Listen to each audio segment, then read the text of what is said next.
get the country, then you go. Okay? Okay. My mic is off. It's on? I can't hear. Ah, okay.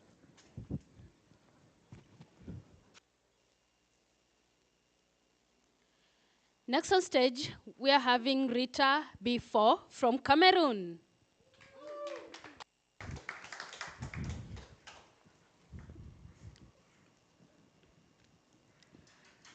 In 2011, there I was, 18 years old, first year in the university, sitting on my hostel bed, staring at the positive pregnancy test result. Damn! No. No. They said I will understand when I grow older, but I didn't. I was taught to fear sin rather than understand life. I was told to stay pure, not to stay safe. At 18, love felt like freedom until it chained me to consequences. No one told me that desire had teeth. Those kisses could leave scars. Scars deeper than bleed. Scars for which I still haven't learned the language. Now, my school books lie somewhere, half read, half forgotten. I dreamed of being the UN Secretary General, but that dream is locked away in the labor room. You should have closed your legs when you had the chance, the nurse says. And now, I am a verse unfinished. A song unsung. Is silence really protection? I would teach the next girl that her body is not a secret, but a story she must learn to read. A song she must master.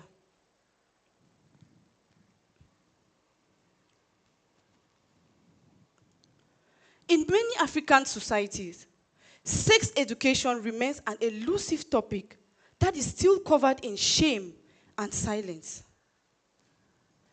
Discussions surrounding this topic are considered off limits within families and to be discussed only by married couples. Conversations that children hear are often very shallow and moralistic. They hear things like, don't do it, abstain, stay clean, stay pure. And sometimes they get things like, you will understand when you grow older. This silence often lets them not prepared about relationships, sexuality, and even pregnancy.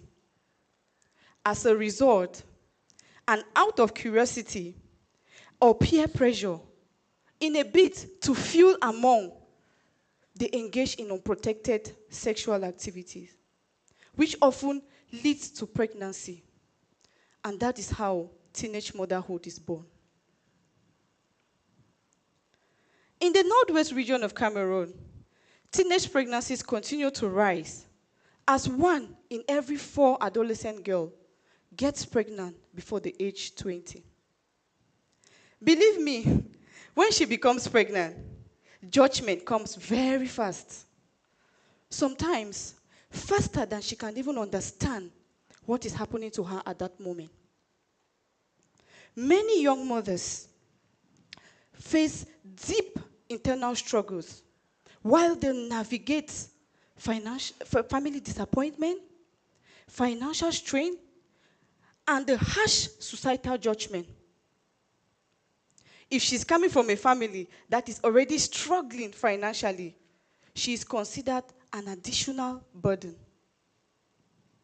In the community, they regard her as a bad influence on other girls. Many mothers hide their teenage daughters, not to associate with her, not forgetting the society that reduces her worth to one mistake while ignoring the same systems that failed her. They are quick at raising the moral stick of judgment. Medically, it is proven that teenage mothers are at a greater risk of health complication, emotional distress, and depression, often due to stigma and isolation. Many of them drop out of school with little or no chance of returning. And this makes them not able to gain employment. So they are trapped in this continuous cycle of poverty and parenting challenges. For instance, Brenda Lynn. Brenda Lynn is a 16-year-old mother of 2.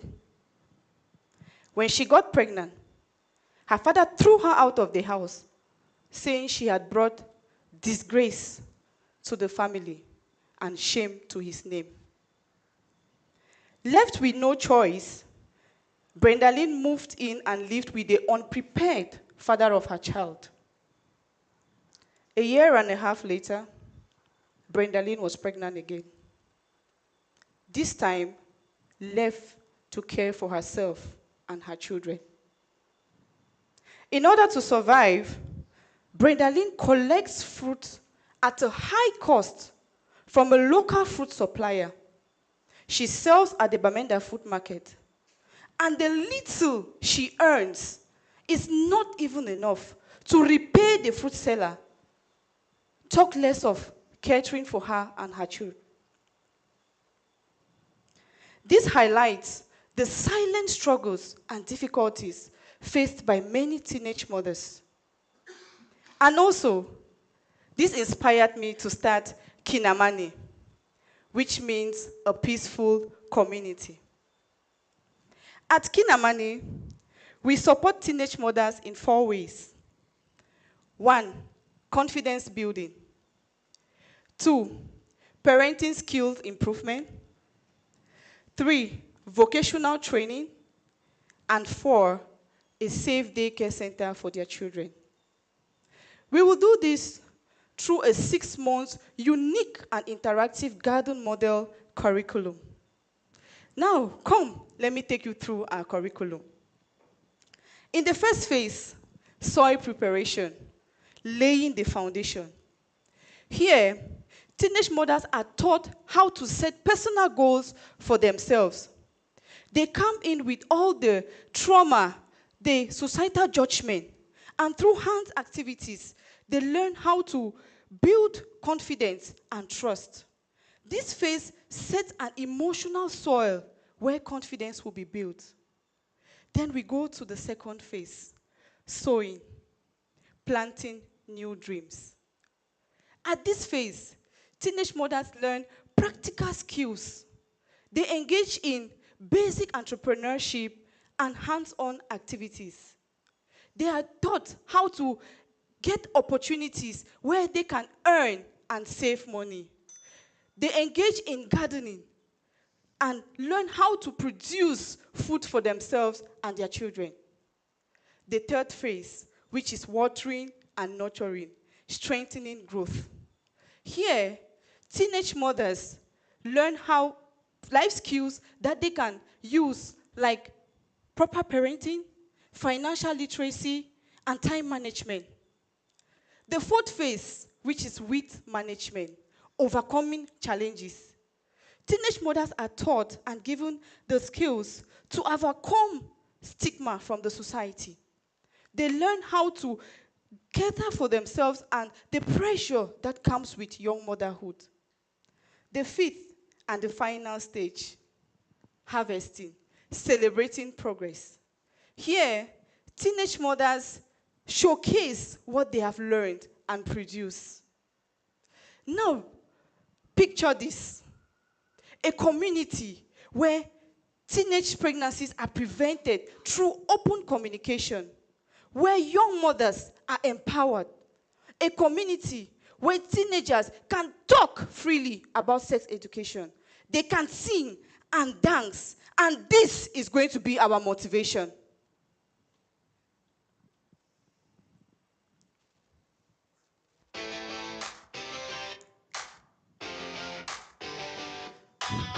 Let's be real, don't hide away. Talking about sex is okay. No more whispers, no more shame. Knowledge is power, that's the game. Know your body, know your right. Speak it loud, step into light. No taboo, no secret shame. Own your voice, embrace your name. Good touch, bad touch, know the line. If it's not yes, then no, it's fine. Show them what it's going to feel.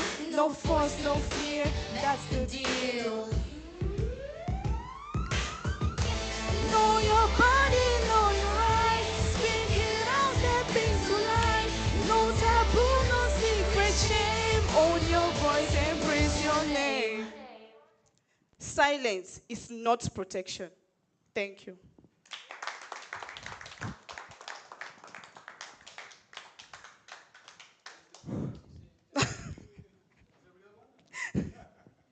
No. Okay, Rita.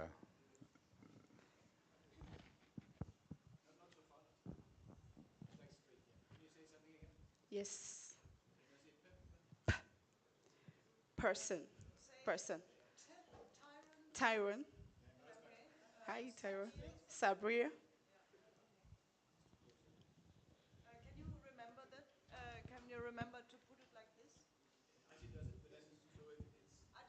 Like, okay. All right. Okay. Push it. Okay. Yeah, sure.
Next on stage, give a round of applause to Esther Oke from Nigeria.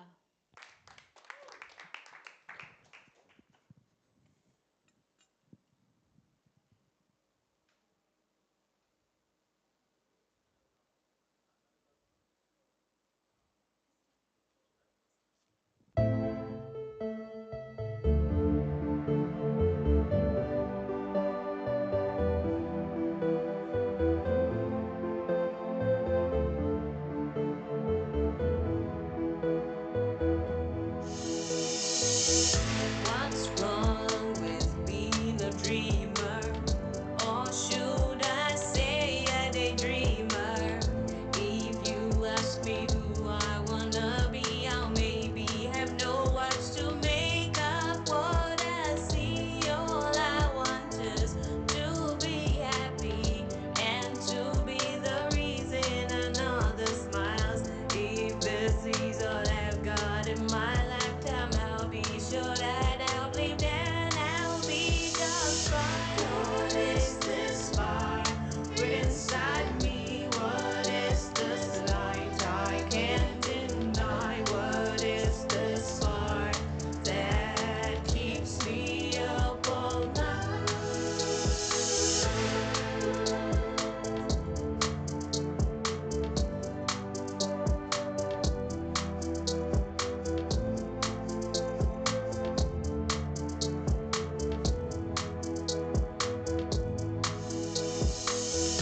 Sometimes I wanna meet me, sit with the woman I wanna be, and make her answer all the questions that the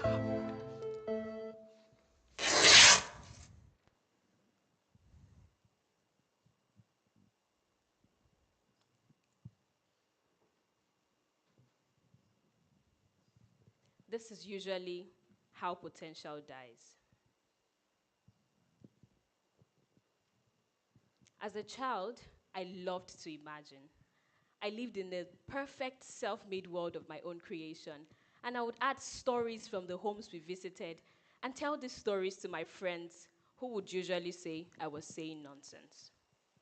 This made me withdraw to the backyard of our home, and there, in my own quiet world, I would draw out my imagination with charcoal on the wall, paint what I was feeling, and it was perfect.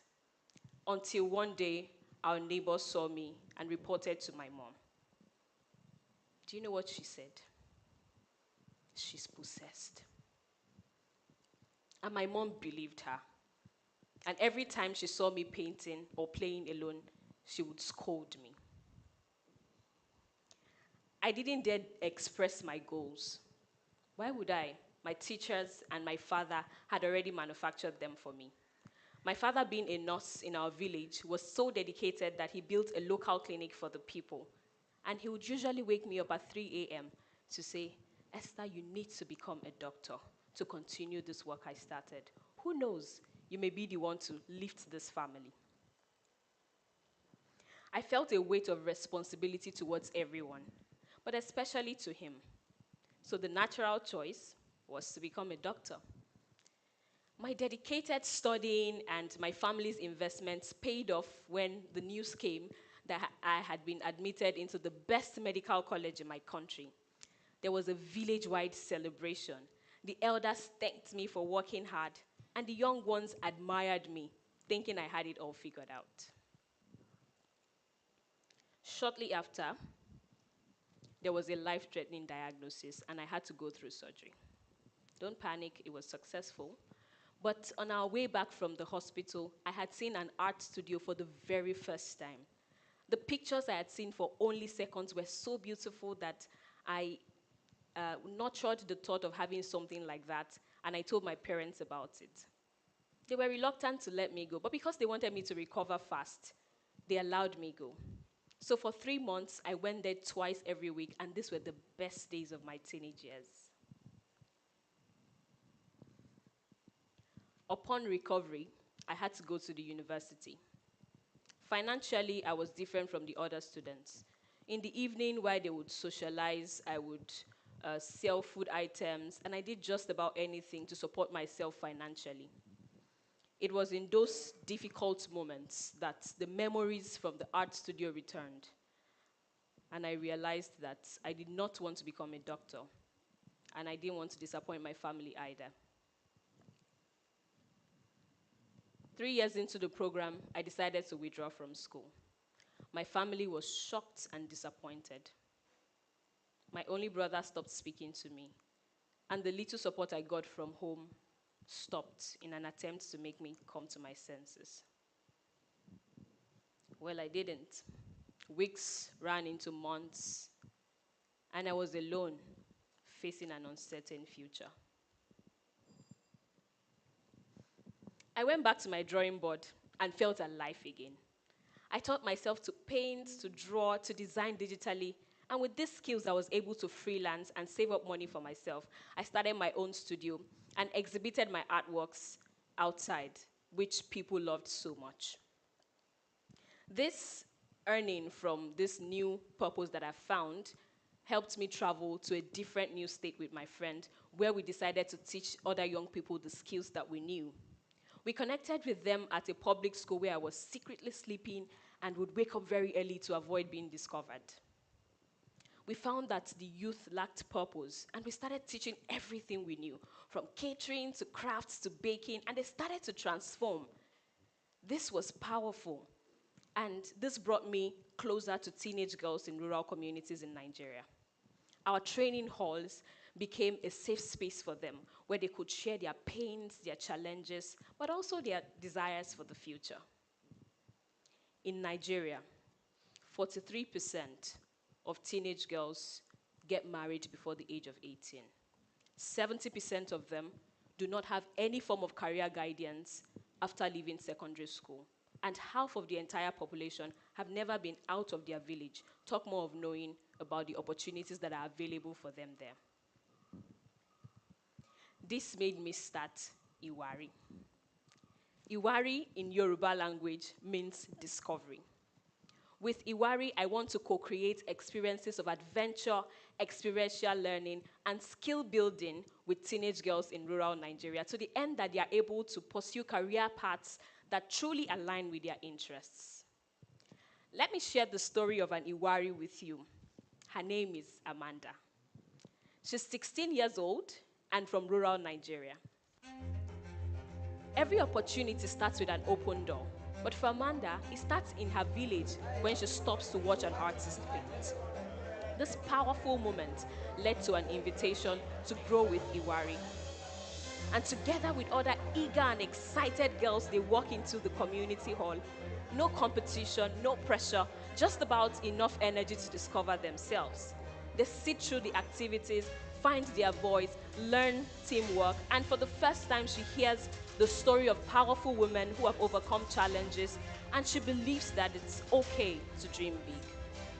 The adventure continues to the city, and Amanda steps into an animation studio where she speaks to Taju, a 20-year Disney veteran who not only saw her, he gives her a book, which became a compass for her future.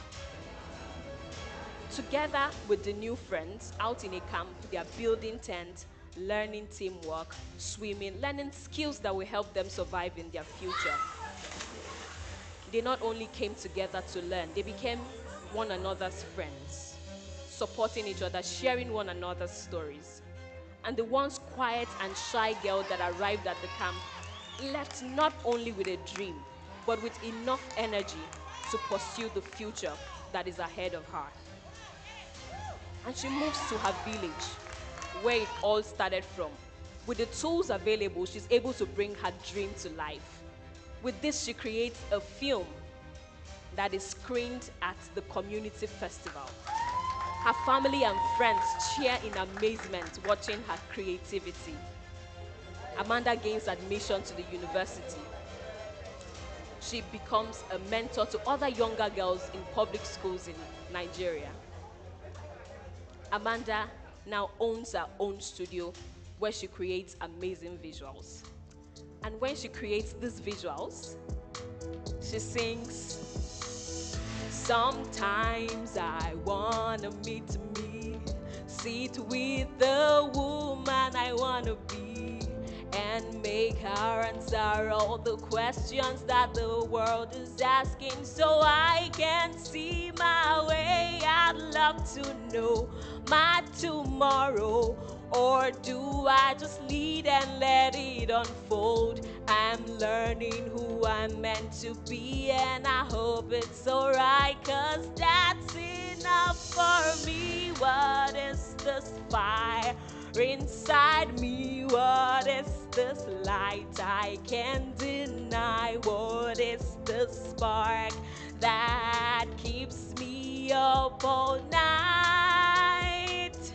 What is this fire inside me? What is this light I can't deny? What is the spark that keeps me up all night?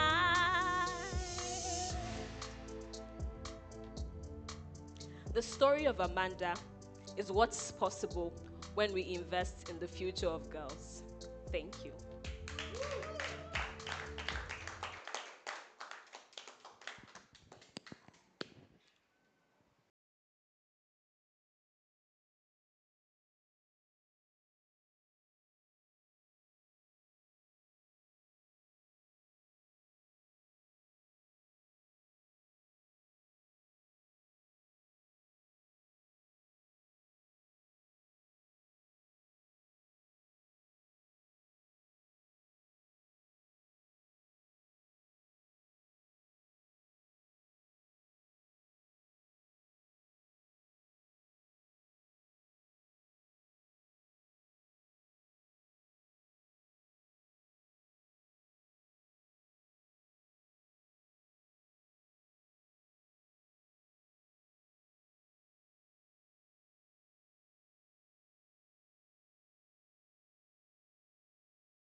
Let us give a round of applause for Faith CLF from Kenya. You can hear it, you can feel it, you can do it. There are 3 sets of workshops that we provide, especially traveling all around the. Can we go on with Faith?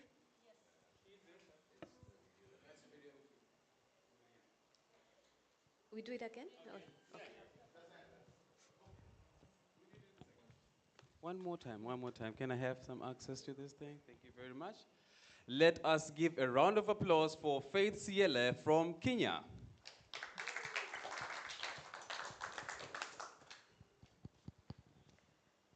In Kenya, my shushas. In Kenya, I thought it was my turn to speak. Okay. In Kenya, stop. Do I really need permission to speak? No. I have something to say, and it cannot wait. This silencing of women is not new, but has evolved over time, fueled by patriarchal systems, colonial laws, and culture. In the past, women such as my grandmothers had to undergo female genital mutilation, a physical muting that measured their bravery by how quietly they endured it. Physical, emotional, and economic muting of women is detrimental not just to the woman, but to the society at large. What are the effects? Economic disempowerment, a loss of self-identity, and hesitation to step into leadership roles. Let me give you some numbers. In Kenya, out of 47 governors, only 7 are women. In a country where more than half the population are women. What about land? Take a quick guess. How much land do you think is owned by women in Kenya? 3%. 10 years ago, that number was 1%. A great improvement, right? So what? Why should it matter? It matters because studies show that women who are empowered are able to make critical decisions that influence their families, the community, and the nation as a whole. And when faced with crisis that is sometimes inevitable, it provides a buffer for the woman and her family. Take me, for example. I was a housewife, and my husband, the main breadwinner in our family.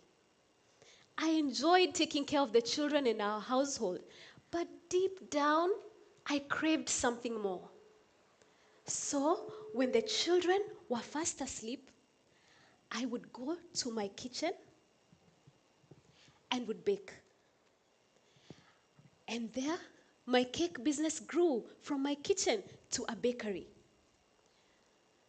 It brought me joy to see the shop creating employment and providing some extra little income for my family. But in 2021, when the world was in the middle of the COVID-19 pandemic, my family was facing a crisis of its own. My husband collapsed unexpectedly and had to have emergency brain surgery to save his life. He would lose his job soon after. And we left the city for our land in the south of Kenya, a region called Namanga. As I interacted with my neighbors from the Maasai community, I could identify with some of their struggles. We were all trying to find creative ways to stretch the limited income that we had. There, in the dry savannah, we found hope and healing. And that is where Siana Africa was born. Siana is a Maasai word that means the place of plentiful springs. And Siana Africa is committed to economically empowering women through entrepreneurship and high-value, drought-resilient farming. And because springs become rivers, we have developed a 4-step river journey curriculum that mirrors the winding path of a river. It always starts with a spring.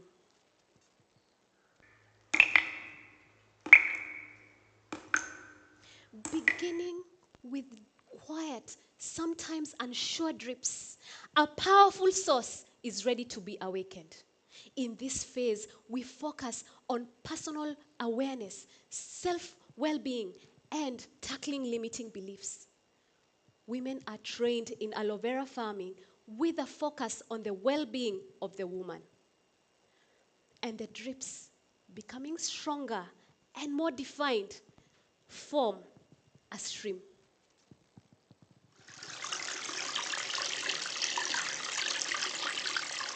In this phase, women move from awareness to action. They learn the value of coming together for a common purpose. They learn collaboration, leadership, and community as they are trained in beekeeping. And the stream continues to flow and is bound to encounter rapids.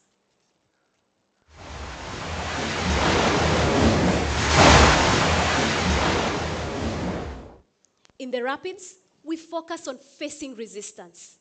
Here, women are equipped with tools on how to overcome personal challenges, become solution-oriented, and face challenges with courage. They are trained in dragon fruit farming that stands for fire and resilience. And the river that overcomes the obstacles will find itself in the ocean.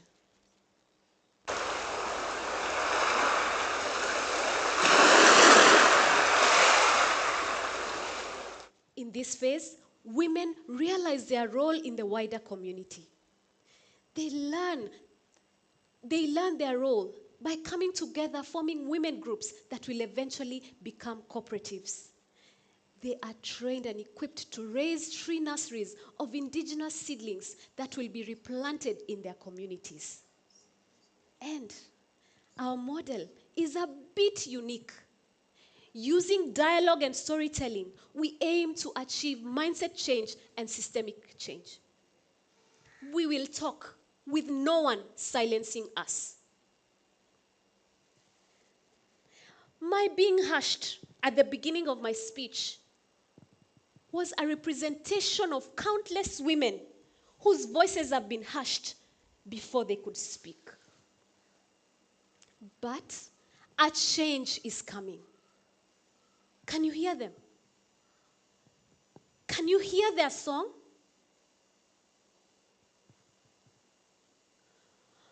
Wimbo hulimbwa historia, watu wote mnaombwa, msikize kwa makini. Sauti zao ziliponyamazishwa, ilikuwa ni dhuluma kwa kina mama kote nchini. Woi, woi, sauti zetu zisikike bila ruhusa kwa yeyote. Woi, woi, tuungane kwa pamoja, tunyamazishe ukimya huu. They are singing of a time in history when women's voices were silenced, and of a time that's coming and is now here when women will speak without permission from anyone. This is their tune of independence. Thank you.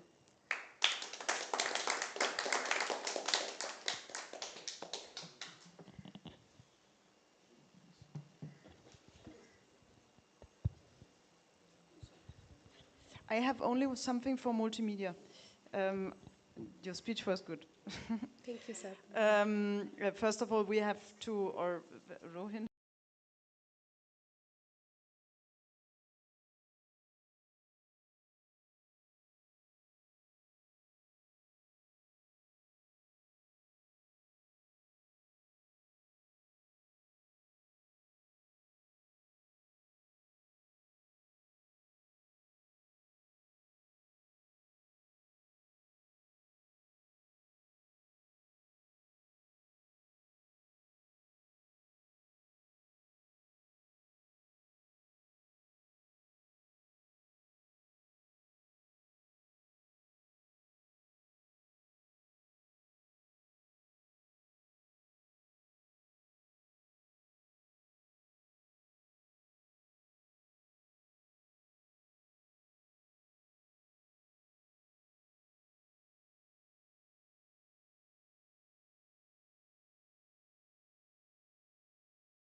When the sound is coming, you know, you have to be very, very alert at this point.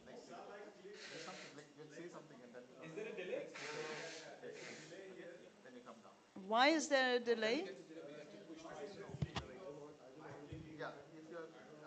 Soji?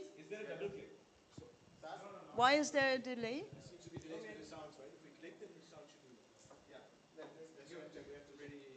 Yeah.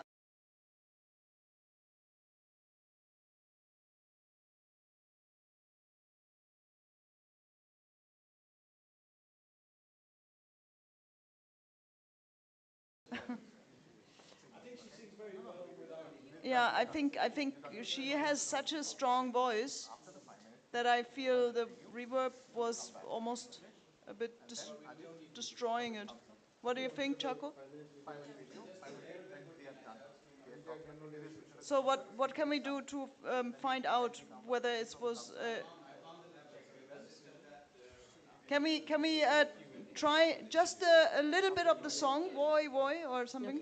Woi, woi, sauti zetu zisikike bila ruhusa kwa yeyote. Woi, woi, tuungane kwa pamoja, tunyamazishe ukimya huu. Huh? No, I didn't hear. Wimbo huu uliimbwa historia.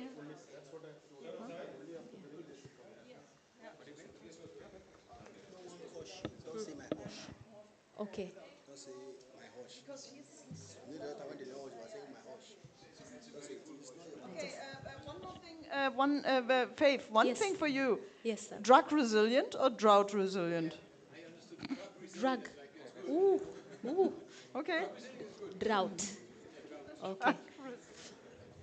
But Faith, it was very good. I liked it. Just practice, yeah. Practice. Yes.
Okay, ladies and gentlemen, please welcome Pranali Chikte from India.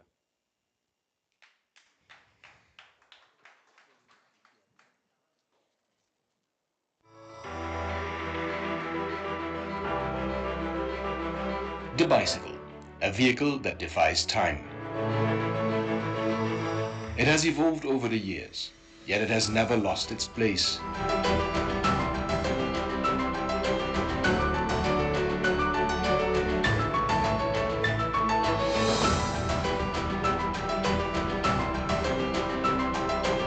With two wheels and two pedals, it carries generations. Children ride it with joy, adults with passion. The poor depend on it, the rich admire it. Women and men alike move forward on those same wheels.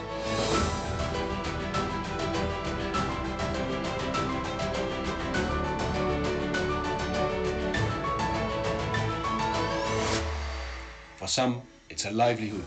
For others, it's a partner in fitness after half a lifetime. Whatever the reason, this vehicle needs no fuel, causes no pollution, and remains deeply familiar to all. The cycle reminds us that when hard work stops, the journey holds. Progress only continues when we keep pedaling. That's why bicycles are truly the need of our time, and it's on such a humble yet powerful machine that a 21-year-old young woman journeyed across Maharashtra, paddling through 435 days, covering 17,000 kilometers. Who all are these people? So dangerous. They are destroying our economy. If people every day cycling, there is no pollution, less traffic, less accident. What about hospital? They will lose their patient. And pharmacy will panic. Again, who are going to buy car? Maybe what about no need to repair street? Bank, petrol station will bankrupt. And maybe whole GDP will collapse. Yes, maybe cycle is not much good for our economic growth, but cycle can be good for our health, environment, and better future. So here question is not why we are cycling, question is why we are not cycling. When COVID came, we all are stuck in our houses. I also. I was worried about my future, but I remember before COVID, how was the world was running like rat race. Every day we are buying stuff. And I observe in COVID, we no need to buy much stuff. We can live in very minimal things. And that realization made me think, and I had enough. I took my cycle without any planning, without money. My parents thought I am going nearby district, but they never imagined I will cross the border. I cycled more than 2 years, 16 states across India, 25,000 kilometers. This journey, not about kilometer. This journey about discovering myself, understanding beyond the four walls of education, understand environment, and how is surrounding society living in every day. But as I observe, our society based on patriarchal values. People are every day asking me while traveling, why are you traveling alone? Don't go. Take some 4 boys with you. Society bad for women. And that questions made me again think, why I can't travel alone? With this question, I decide, I want to know and I want to challenge. And on the way, I was visiting schools, colleges, communities, and I was listening them. I was trying to understand what they're facing problem, while I was also observing on my eye. There is problem like environmental degradation, health issues, pollution, Overconsumption, there is no safe education and work. Mobility for girls and women. Top of that, there is discrimination on base, caste and religion still existed. But there is one big problem which connected to all: climate change. Climate change does not see whether which you are caste, which is religious, and what is your economic status. Climate change affects to everyone. And however, that affect most our farmers and low-income citizens. And that realization made me again think. I went to Delhi for further study. I was shocked. There was chaos of traffic and unpredictable air. There is no space for cycling. And I was asked myself, what can I make difference? Answer was clear. These two wheels gives me freedom. Why not these two wheels can bring change? With this idea, I come at Kanthari. I went to the washing machine and I founded Cycle Chak. Cycle Chak is more than organization. It is a conscious, it's movement of conscious action. We envision to bringing vibrant and more conscious cycle culture across India. How we will do it? I will take you with my cycle journey. This cycle, where we are trying to how can we integrate in our everyday life, will understand step by step. Cycle Chak curriculum have first step is first wheels. Wheels remind us human history and how these two wheels and cycle play role in the development century. The second is frame. Frame is connecting to each and all parts. Without frame, we can't assemble cycle. And this frame presented to how this cycle connected to environment, health, education, livelihood, sustainable mobility, and most importantly, freedom. Third is handlebar and brake, where we are understanding the scenario of the world, how facing problem, and where should our direction, and where can we use the brake. The fourth is chain. Chain is the learning together and connection between us, where we are learning how to repair our cycle and overcome fear. Fifth is paddle. Paddle is the conscious action. Conscious action through we are understanding how we can use cycle every purpose. And six is bail, awareness and alert. How while riding we can understand the safety and alert about ride. This is the whole curriculum of Cycle Chak. While listening and talking, it look like good, right? But personally, I believe action can make real impact. And usually I observe, after coming in the earth and our birth, we often forget what is the purpose of our life. I think while traveling, I found my purpose with these two wheels. These two wheels is not only just a mode of transport, this is the way of life. And on my birthday, 29 December 2025, from Kanthari to my hometown, I am starting my cycle pilot project. From here to there, I am going by cycle. This is my route, and I am covering 5 states, southern India.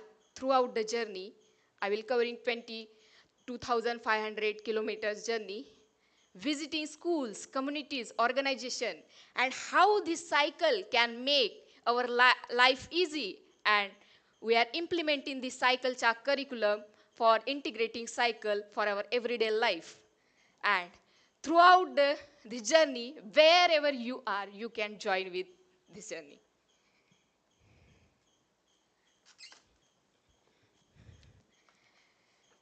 Cycle मेरी cycle, cycle मेरी cycle, ना पीती है petrol, ना छोड़ती है धुआं, ना पीती है पेट्रोल, ना छोड़ती है धुआं, पर देती है सेहत। साइकिल मेरी साइकिल, साइकिल मेरी साइकिल, ला ला ला ला ला ला।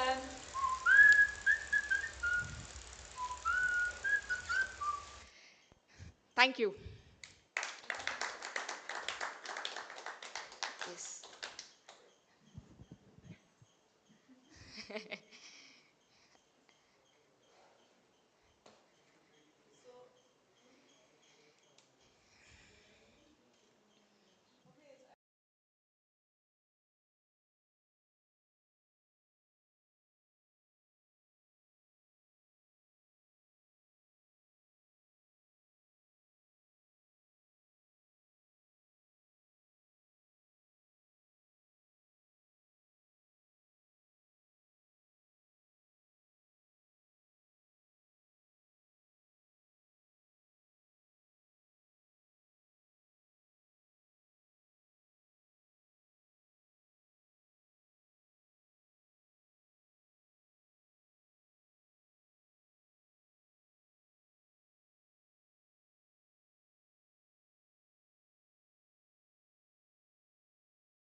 Okay, next on stage is Samuel Akofu from Ghana.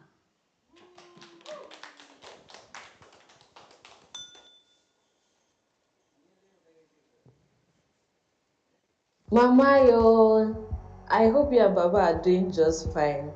I'm happy to tell you that life here in Accra has been nothing short of amazing.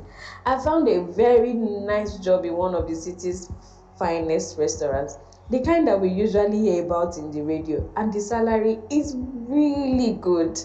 Where I live now feels like a dream, Mama. It's a beautiful apartment filled with expensive furniture and really nice gadgets. The lights never goes off, and the food here is so good. Every day here feels like a blessing, Mama. At night, I sometimes step out to see what the city looks like, and it feels like it never sleeps. Guess what, Mama? I heard from Clement. He's now working with one of the biggest oil companies in Takoradi. He says the job is hard, but he makes a lot of money. We talked about you and how proud we are to be doing something with our lives. Don't worry about us, Mama. Your children are shining in the city of dreams, and very soon we'll send you some money. With much love, your daughter, Hannah. This letter represents the experiences of many who have walked the same path.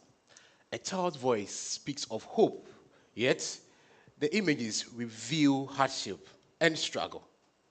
So, how many of us in this room have hidden their pain in order to protect their family's hope?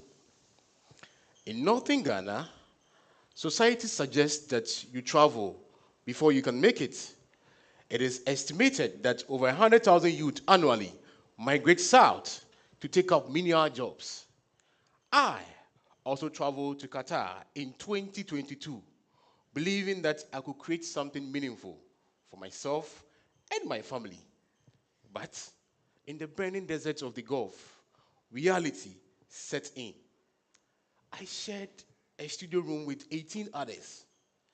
And guess what? They were all Africans.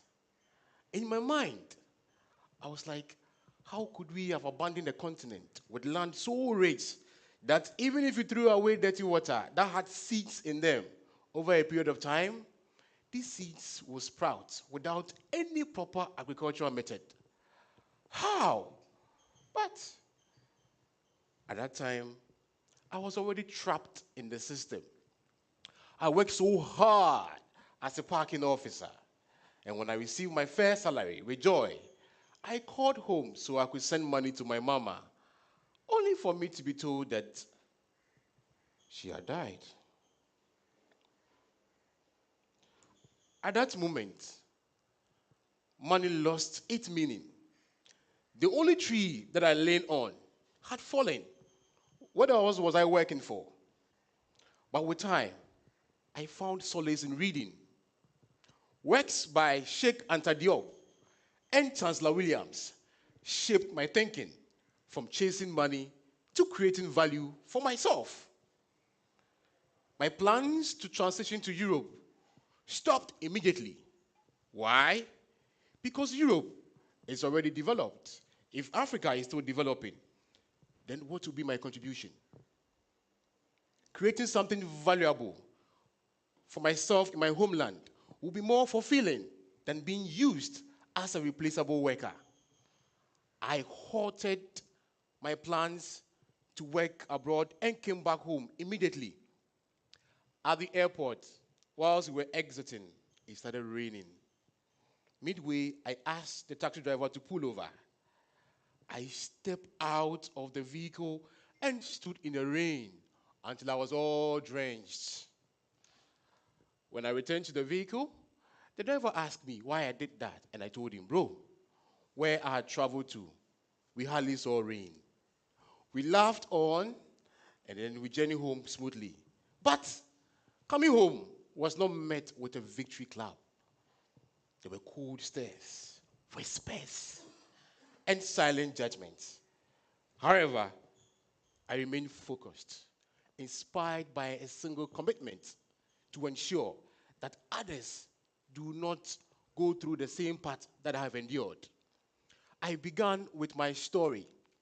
One day, a principal of a senior high school invited me so I could talk to the final year students, the group most vulnerable to risky migration. When the event ended, one student told me that he never had the journey being described that way. Another also said that he was reconsidering his plans of traveling. If my story could change few minds, imagine what 1,000 stories could do. That event also told me that if indeed I wanted to make an impact, then I needed skill, strategy, and structure. That is what led me to Kanthari, where Mukpiera was born. Mukpiera in Dagari is a call to an unsuccessful migrant to return home and rebuild, if possible. But not all are able to withstand the pressure. For some of my friends that I had returned home with, decided to travel again, but this time through the sea and the desert. These two dangerous migration routes recorded over 8,000 deaths, according to UN reports, in 2024 alone. Now, for any young man out there watching me, feeling stuck in the margins of society, and probably thinking of embarking on this deadly voyage, you will be asking me, so what do we do?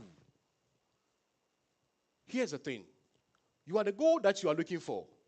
And like any other goal, it requires an external mechanism to uncover it. That is why we at Mukpieda have created something special. Behold, the golden tree.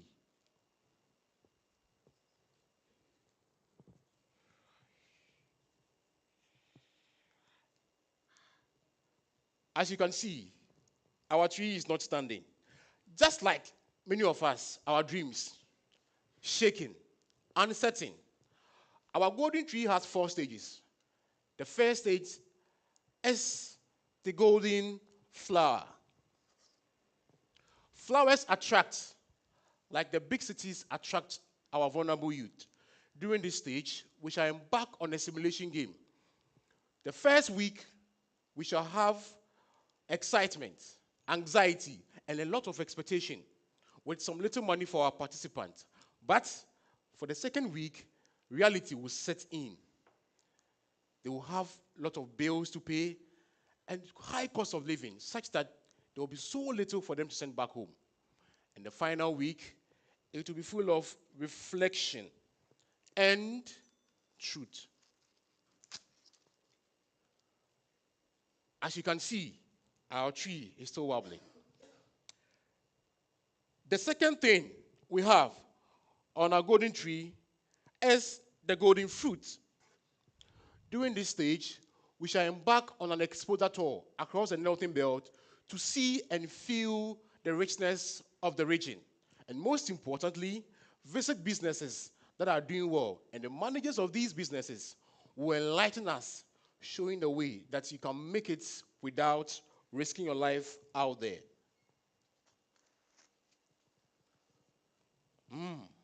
Our tree is still not standing. What could be missing? The root. The golden root is our next stage. Here, we pour in the best of our skills, which is digital skills. We shall also teach climate-friendly agriculture and entrepreneurship. Voila! Finally, our tree is standing. But there's one more component missing, which is our golden flowers. Golden leaves. When the wind blows, it scatters the leaves in different directions. That is how our participants will be. They will fall off from the golden tree and, with the knowledge that they have, go out and glow.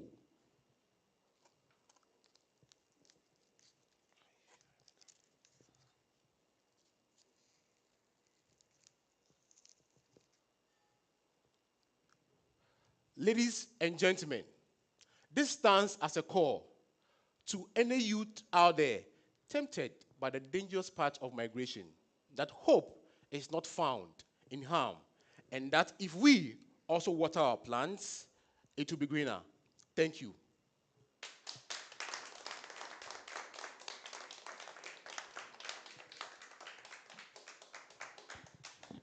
And thank you to Justus that he didn't fall from the roof.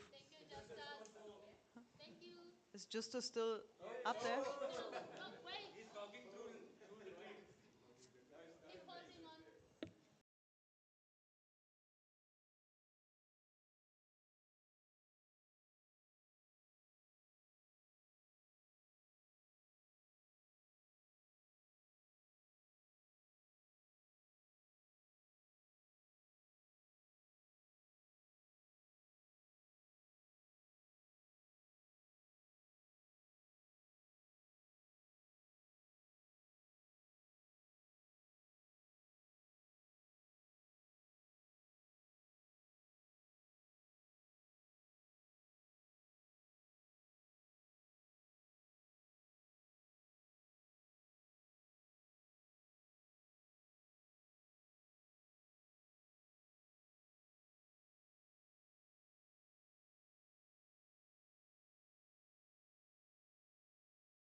more than 15 years in an orphanage. It's an inclusive orphanage.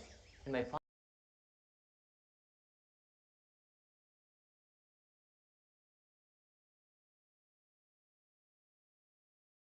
Manish Kumar from India.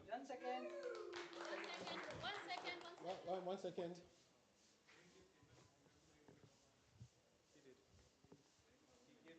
Don't say anything shit out there. Okay? Okay, who gives signals?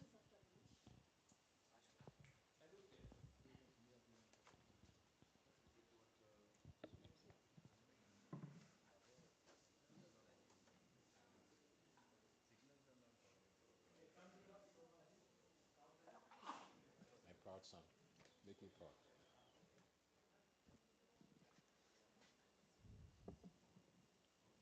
I hope this won't fall, right?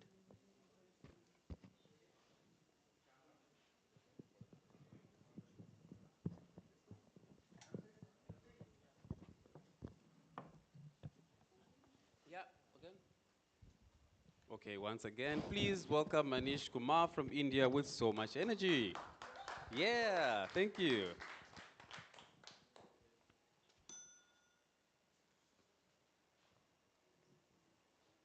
What do you call this in your country? In north of India, we call it palna. But honestly, it often becomes a career deciding platform. This cradle becomes the starting point of a script the child never agreed to perform. In our culture, a child is born free, but raised imprisoned by expectations. Before the child can even open his eyes fully, futures are whispered into his ears.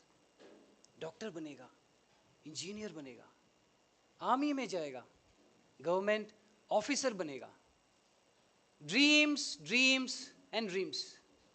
Not of the child, but of parents, relatives, and society. And no one asks the child, no one, what really makes you curious? What makes you come alive? And this is exactly where the death of dreams begins. Not in poverty, not in failure, but in fear. Fear of disappointing those we love the most. Let's ask ourselves, how many of us grew up living a life that wasn't entirely ours? Certainly, I was one of them. I was born in a small village named Khalaua in Agra, Uttar Pradesh. I come from a family of farmers. In my growing years, I traveled to various places every few years because of my father's profession. It was quite challenging to adapt to new places, culture, languages, and friends, but it made me independent.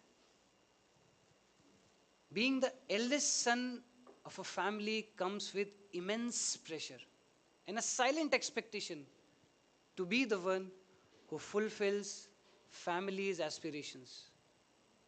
My father, too, was the eldest in his family. And despite all the financial struggles, he rose to become an officer in Indian Air Force. His journey shaped his dream that I would also follow in his footsteps and serve the nation as he did. And I can understand from where his expectations come from. But I chose a different path to work with marginalized. I started to question norms I once accepted blindly. And as I began to think independently, my father grew increasingly uncomfortable because that's not what he had envisioned for me. Although it was rooted in the very values he hoped I would learn. Sometimes I sense his regret for sending me to study further, as if my choices betrayed his hopes. And I felt hurt by his lack of understanding. And perhaps he sees me as a wasted potential as well. What we call parental love often hides under the layer of control, protection, and image preservation. We know what is best for you. We are doing this for your future. What will people say if you fail? These are not just sentences. These are emotional handcuffs. What starts as care slowly becomes a cage. This overprotection paralyzes children. And they grow up without the tools to decide for themselves, to take ownership of failure, to explore who they really are. Parents want to keep their children close, but unknowingly, they push them away. And all of this is happening when both the generations stare into an equally uncertain future.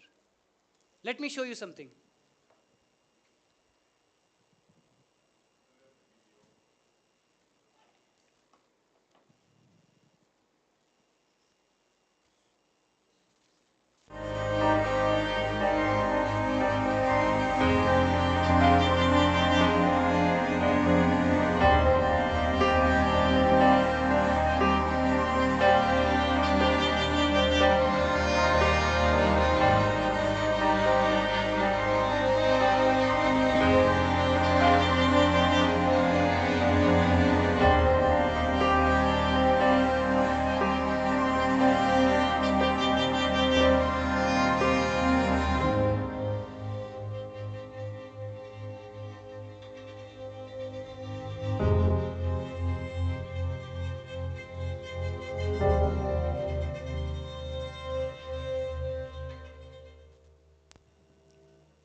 Every year, millions of young people across India spend their prime years in preparation for these government exams.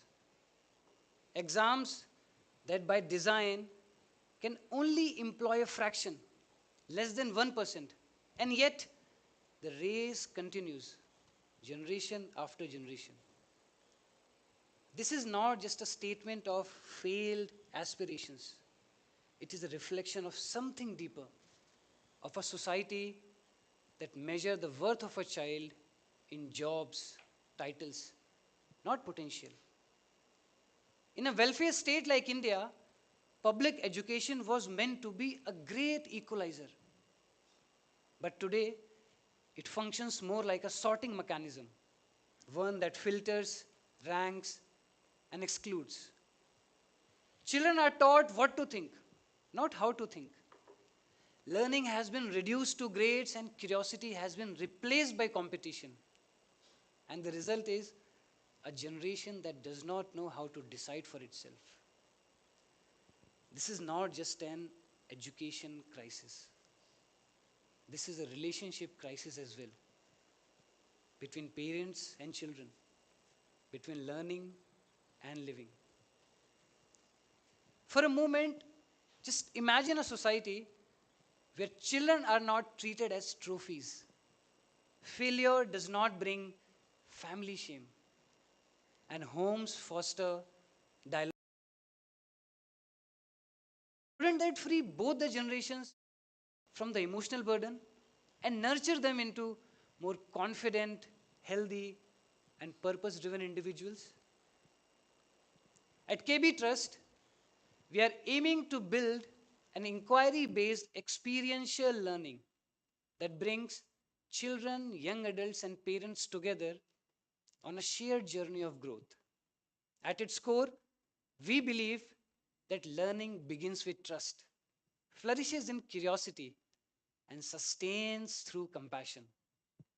Through our 6D process, discover, define, design, develop, deploy, and deliver, we are aiming to cultivate future-ready skills in our generation of learners, like critical and creative thinking, problem solving, social and emotional resilience, adaptability, and most important, taking responsibility of own actions.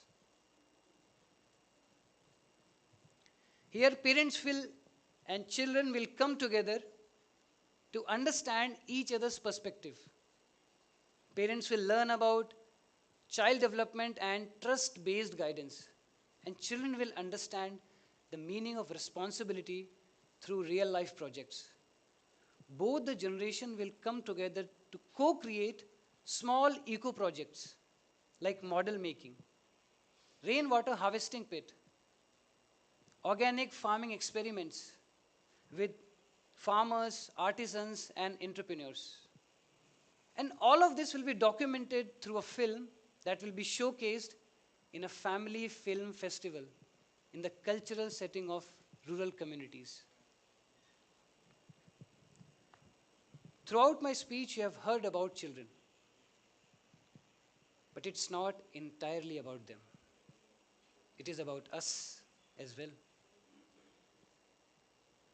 When a child stops dreaming, it is never the child who failed. It is the mirror they grew up looking into, the adults, the society, the system that told them again and again who they were allowed to be. So before you leave this hall today, I want you to do one thing. Look into the mirror of your own lives and ask yourselves, have I been a guardian of curiosity or a jailer of dreams? And the answer to that question is what will decide the future of our children. Thank you.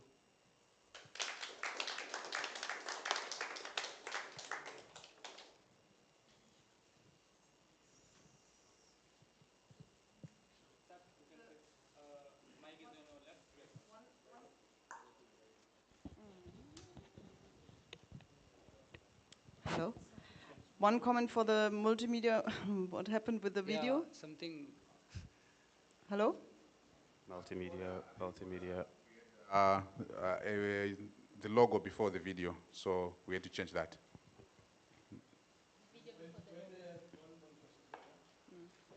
See, one thing, I see you looking at your monitors, but always, if anything is finished, look at the monitor on what is on the screen, right? On the screen there, because on your monitor it might be still, okay, but it should always have the screen in mind and immediately put towards to the next slide. Yeah? One feedback for you.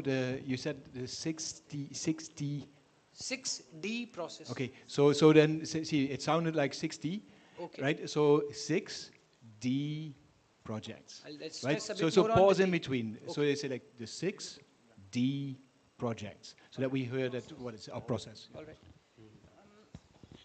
I think at a certain point you could speed up a little bit. I was very, a little bit faster because we are. I mean, I told you you are my favorite voice for the talking book to to go into dreamland. Yeah. But actually, the speech is so good, and you really got me till a certain point. Especially when you talked about my speech, or you heard is not about children or something like that, right? Yeah. There you can speed up a little bit. Okay. I don't know, you became even slower. Yeah? All right. And I think also to pick people up, it's about us, right? Yeah. Emphasize the us, because otherwise I wouldn't feel included. Yes. Yeah. It's about us. Okay. But otherwise, really, it's good. The question is, I heard your voice, or you in some other points you had a better voice. You had more depth in your voice. Could it be the mic? Can we give him a little bit more bass? It should be parallel. Should be like this. Can you say something again? Beginning? What do you call this in your country? Yeah, it's better, right? Okay. Chaco? Yeah. Yeah. Can you remember the distance? Manish? Two, I think. 2 fingers. Yeah, okay. Should not go inside much, because then we get the pop. Okay. Oh yeah. Yeah, now it's too close. But I don't breathe like that when I am speaking. Okay, Pop, say Paul. Say Paul. Huh? Paul. Manish. Paul. Palna. Pa. Pa. Pa. Okay, good. Okay. Great. Good. But let's, yeah. Yes, yes. Archford? Okay. Thank you. Okay. Thank you. Thank you. So much of tech. Oh, I go and look for Adeline. Okay, Tanya is getting her.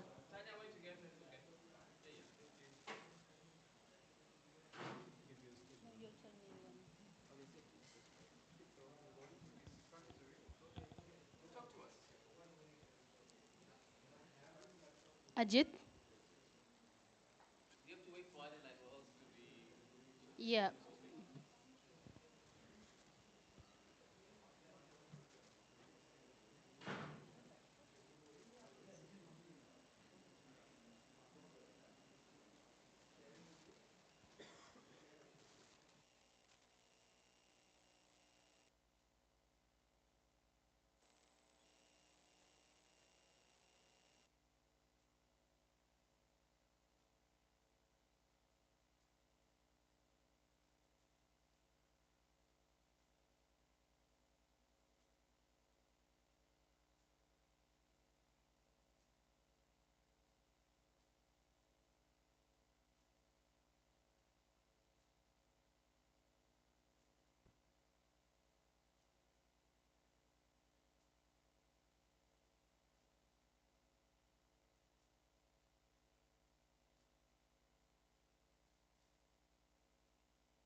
Um,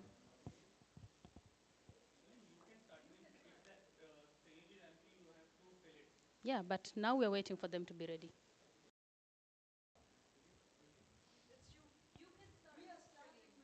Okay.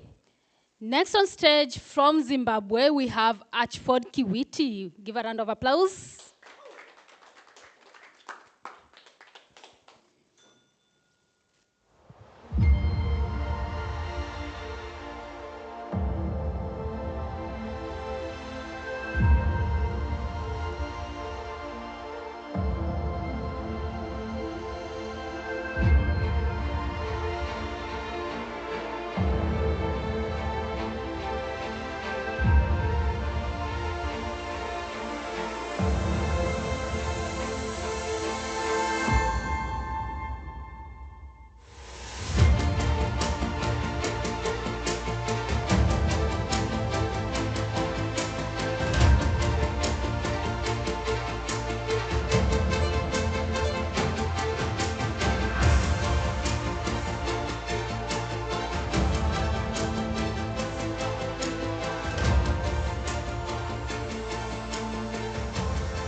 This is not reality.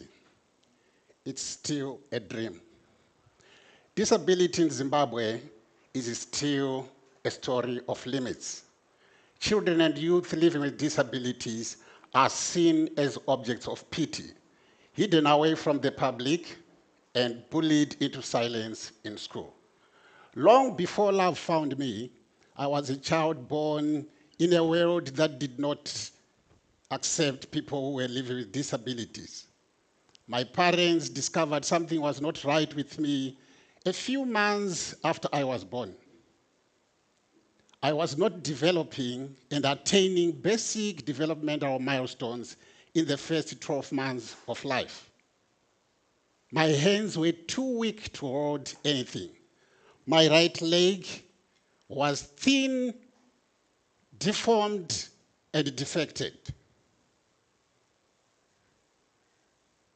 Then they have to sign and think about something else that needed to be done. The only option was for me to go to a children's home, a charity that was founded in the 1950s by one Jairus Giri. He moved around the streets, picking disabled learners, disabled children from the streets, and he gave them shelter. My parents had to sign adoption papers. Eventually, I became Jairus Giri's son by default. I was separated from my mother at the age of 1. And at Jairus Giri, I had to undergo a series of surgical operations to correct the deformities. Then one day, I was still at the children's home, and I was still having my plasters and my bandages. 2 women came, and then they abducted me and hid me in a rural home. Then later on, I found out they were my biological mother and my auntie. But such crimes, they have short legs. They were arrested and charged. But after a full trial, my mother was found not guilty, and the court gave the order that I should be referred back to my mother. But it was not difficult. It was very difficult for me to be with strangers around me. I saw my siblings as strangers. Everything was changing for me because of the new home. Then my mother, because of the society believed people who were living with disabilities were a bad omen. They believed that they could contract the disease or the spirits from disabled learners or people. So she had no other option but to love me as I was. Then she taught me how to walk properly because I was walking like this, using the outside part of the foot to walk.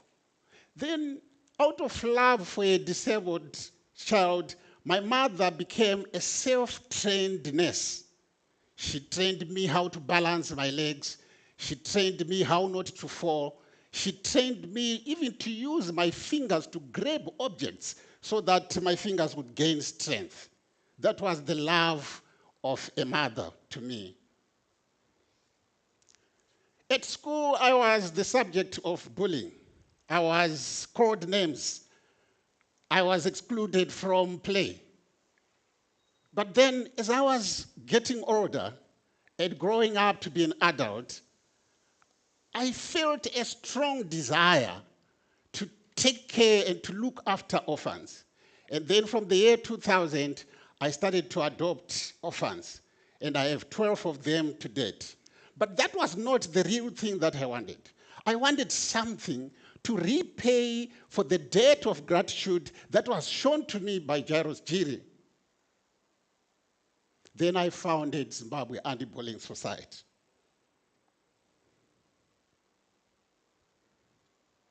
Zimbabwe Anti-Bullying Society is an organization which combats stigma, bullying, marginalization, and exclusion of people living with disabilities. All over the world, people are talking about inclusive education. It's a very brilliant idea, and it's a very good thing to do. But does it really work? We are simply taking disabled learners and force them to fit into a system that was never made without their needs in mind. A system that is historically unwelcoming for them. What we need is to create a system surrounding the needs of disabled learners. Then we take non-disabled learners and put them into this system. This is reverse inclusion. A system that does not accommodate disability as an afterthought.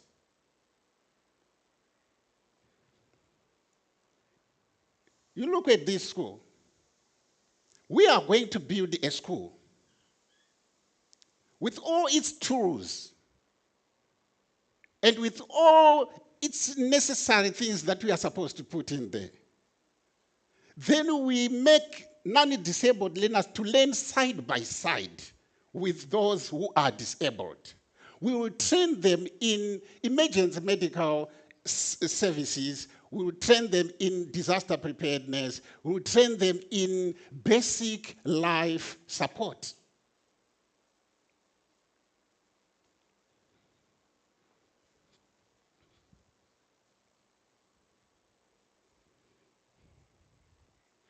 In a disaster-prone world like ours, we need to train people with technical skills to solve technical problems. And in my school, we are going to make sure that we build a real inclusive school with ramps and wide doors, good lighting, as well as assistive technology in every classroom. This is what I call reverse inclusion.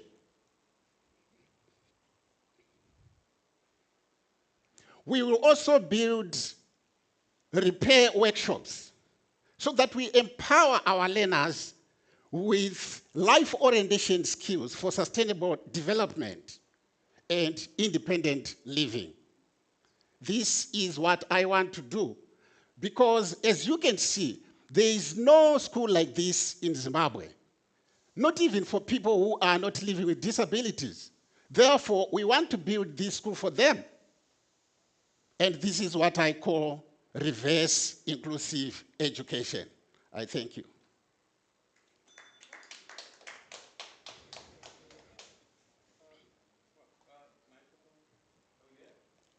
Yes, yes. Ashford, thank you very much. I have noted a few points down. Firstly, you stood in one place for a whole long time. Probably forgot that you have to move around. And then you have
I mean, if you, I mean, of course, he should better use the keyword, but if he says something similar that is not really exactly the same, then you should press the button. Can we sit with Archford for the final media which we prepared? And then In what the about the ending fell suddenly flat? Yes. What happened there? Did they tell the word? You said I should remove some of the stuff. I said it? We agreed to. You and me? All of us. I was not seeing you for 2 years. I mean, when did I see you last? Actually, right now your speech is 8 minutes 52 seconds. How many? 8 minutes 52 seconds. Okay. Usually it's more than 10. Yes. Because so of the there pauses. are so many things are missing right now. I thought I lost two.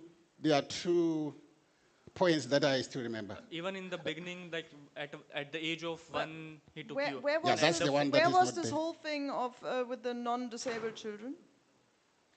Bringing non-disabled children into the And system. the problem solving and all that. I mean, there was no ending. Yeah, that's where we say this is reverse inclusion. And then, yeah, but And then But then, you see, the major But part we had of a- reverse inclusion is that non-disabled children are coming into school. That's the major. yeah, and then why do you think you should send your non-disabled kids?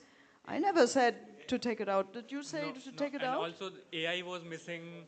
You did not talk about AI. You didn't talk about the age of 14. You didn't say about age 1. There are Age things 14, missing. age 14 I said it. No, you didn't say. Wow.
All right, so next on stage, all the way from Cameroon, we have Adelaide B. Give her a round of applause.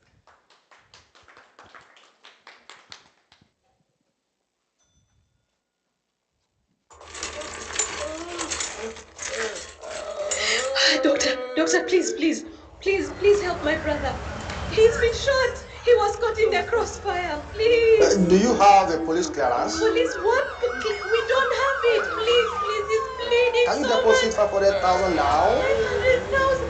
We don't have that kind of money. Please, doctor, please We help. don't know if this guy is even a rebel. He's not a rebel. I promise he's not. He was just in the wrong place at the wrong time. I'm truly sorry. We cannot take that risk. Oh, Next!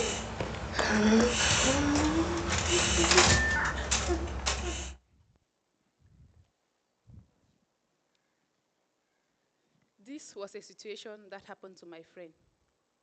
He died 2 days after leaving the hospital because he did not have the money to pay for his treatment. Sadly, he is not the only one. Just like him, over 6,500 people have died, and more than 1.3 million people have been displaced due to various crises in Cameroon. The Boko Haram attacks in the north, the recent post-election crisis, and the Anglophone crisis, which today is a civil war. Those displaced by conflict or crisis are typically called IDPs, meaning internally displaced people. However, I choose to call them individuals defeating pain, because despite losing their homes, their jobs, and their loved ones, they never give up. After graduating as a clinical biologist in 2015, I was happy to start my career. In 2016, I was able to secure a job in Bamenda, the northwest region of Cameroon. But shortly afterward, everything changed. The Anglophone crisis began. I was forced to flee to Yaoundé, the capital of Cameroon. In Yaoundé, I survived because of the kindness of my close friend who took me in. There, I searched for a job online, day and night, but got nothing. So, I thought of volunteering with an organization supporting IDPs. While volunteering, I met people just like me, displaced, struggling, and some dying of preventable diseases like malaria, a simple cold or cough, waterborne diseases, conditions that should never take a life. All this triggered my deep childhood memories. I was constantly sick. My grandparents felt helpless because they did not always have the money to take me to the hospital. I felt like a burden. Why was I the one constantly sick? People looked at me differently because of my condition. So I decided that I would stop talking about my sickness. However, my childhood pain became my greatest motivation to become a medical professional. Today, I refuse to be silenced. I refuse to feel helpless. I decided to use my medical skills to create the Africa Initiative for Health and Research Promotion. Our organization has 3 main approaches. 1, we teach to prevent. We organize and deliver educational workshops on disease prevention to IDPs and refugees living in camps and slums. 2, we want to care with compassion. Because we have lived through all these experiences, we provide free and affordable basic healthcare services through our walk-in clinic, Zimvara Medicenter. For those who cannot come to Zimvara and those who live far away from a hospital or clinic, we organize mobile clinics to bring care directly to them. 3, we heal the trauma. Because conflict and displacement is often associated with trauma, We provide psychosocial counseling and teach IDPs and refugees trauma coping mechanism for those living with trauma. In my city, people don't die because they cannot be treated. They die because the world did not look their way. They die because the distance to hospitals are so far away. They die because someone asked for their medical bill before they even cared. But when one community clinic decides that displacement is not a crime, one team decides that trauma deserves a voice, and one health professional decides that humanity comes first before that bill, then we start to rewrite the story. The African Initiative for Health and Research Promotion is not just treating malaria, trauma, or poverty. We are eliminating the idea that some lives matter less. So today, let me leave you with this in mind. Healthcare is not a privilege we give. It is a justice we owe. Because access to healthcare should never depend on where you were born, what you fled, or what you fear. It should only depend on one simple truth, that we are all humans. Thank you.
I'm seeing you're testing 1, 2.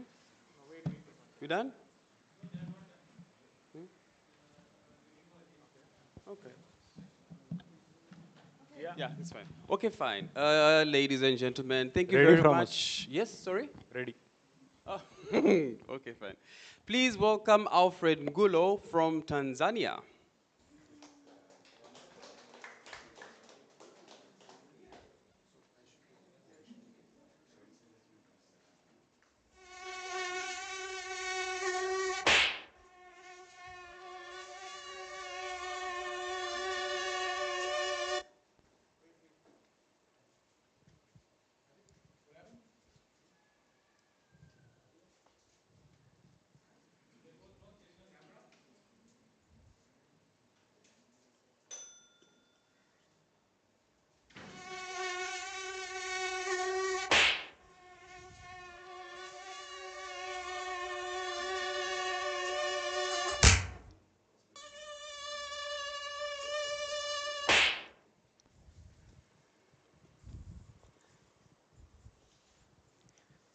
Many of you can relate to this sound, right?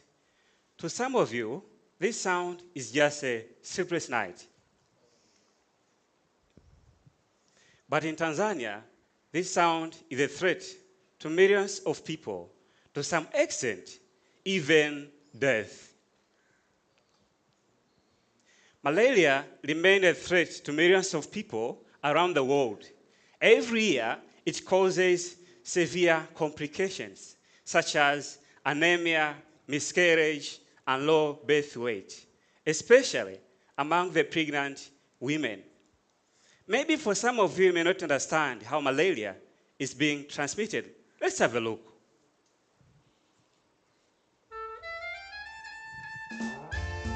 Step 1. A mosquito bites Mary, who already has malaria. It drinks up her blood and also sucks up the malaria parasite called Plasmodium. Step 2. Here, inside the mosquito's stomach, the parasite develops for 10 days. Step 3. The mosquito then bites paw. It injects a bit of saliva into paw's skin. This is important to make the blood flow, but at the same time, it contains a malaria parasite, which makes its way into paw as a new host. Step 4. The parasites travel to paw's liver. In the liver, they multiply.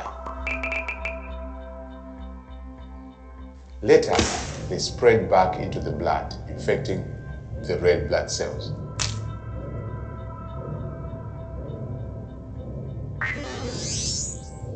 Step 5.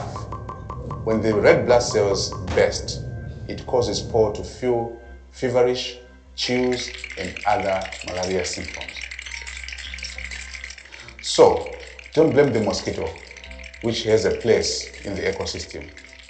Blame the parasite. Tanzania ranks among of top 10 most affected countries for malaria and is among of top 4 contributors to the global malaria burden. It's accounting for about 4.4%. This problem is rooted from poverty and lack of awareness. And this is not just a statistics, it is personal.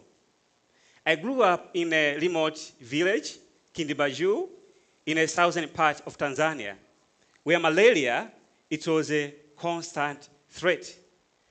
I saw my family members suffer from malaria. I also contracted for malaria couples of time, to the extent that I fainted under a mango tree while I was trying to reach to the hospital for the treatment. But also, I lost my cousin. So, from this pain that I had gone through, I founded AfyaGuard. AfyaGuard is a social venture that is committed towards malaria prevention among the pregnant women in Tanzania. At AfyaGuard, we address malaria problem by using two approaches. The first approach we empower women with malaria awareness. Here, women will learn to identify causes of malaria, symptoms of malaria, effects, and preventive measures to be taken. And the second approach, we train women to produce organic mosquito repellents. Here, women will learn to develop organic mosquito repellents just by using natural resources. And the kind of mosquito repellents that will be developed by the women, it gives them protections from the mosquito bite up to 8 hours. Now, let's mix mosquito repellents together.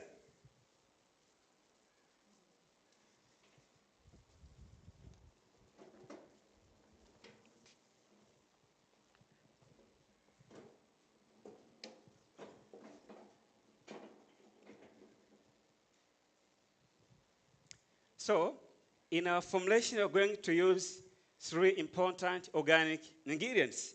And the first ingredient is going to be coconut oil.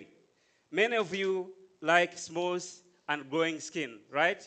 So, coconut oil, in our formulation, it acts as a skin softener, and it keeps your skin moisturized for a long time. And our second ingredient that we're going to use is lemongrass oil. Lemongrass oil has gotten strong mosquito repelling properties, which keeps mosquitoes away for about 8 hours.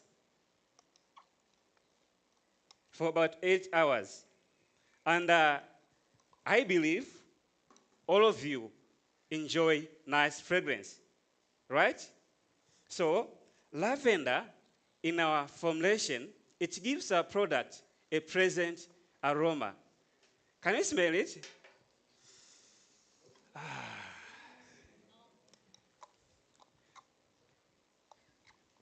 It gives the product a pleasant aroma.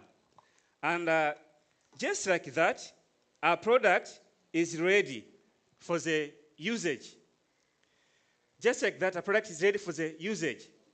So, when you apply this product to your skin, it causes mosquito to run away from the natural aroma, which is being released by this product.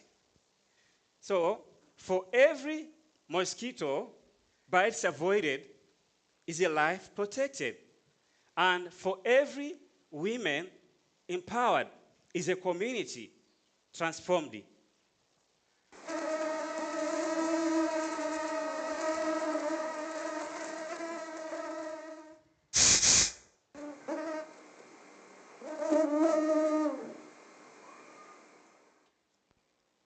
Let the changes start with you. Thank you.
Alik Mandandi.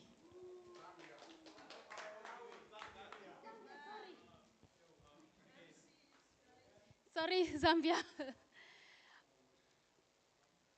Next on stage, all the way from Zambia, we have Alik Mandandi.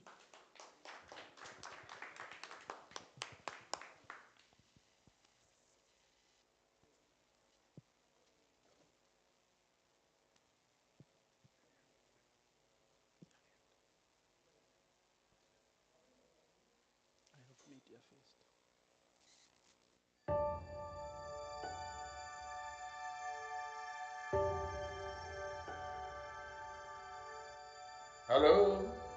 Hi, Dad. How are you?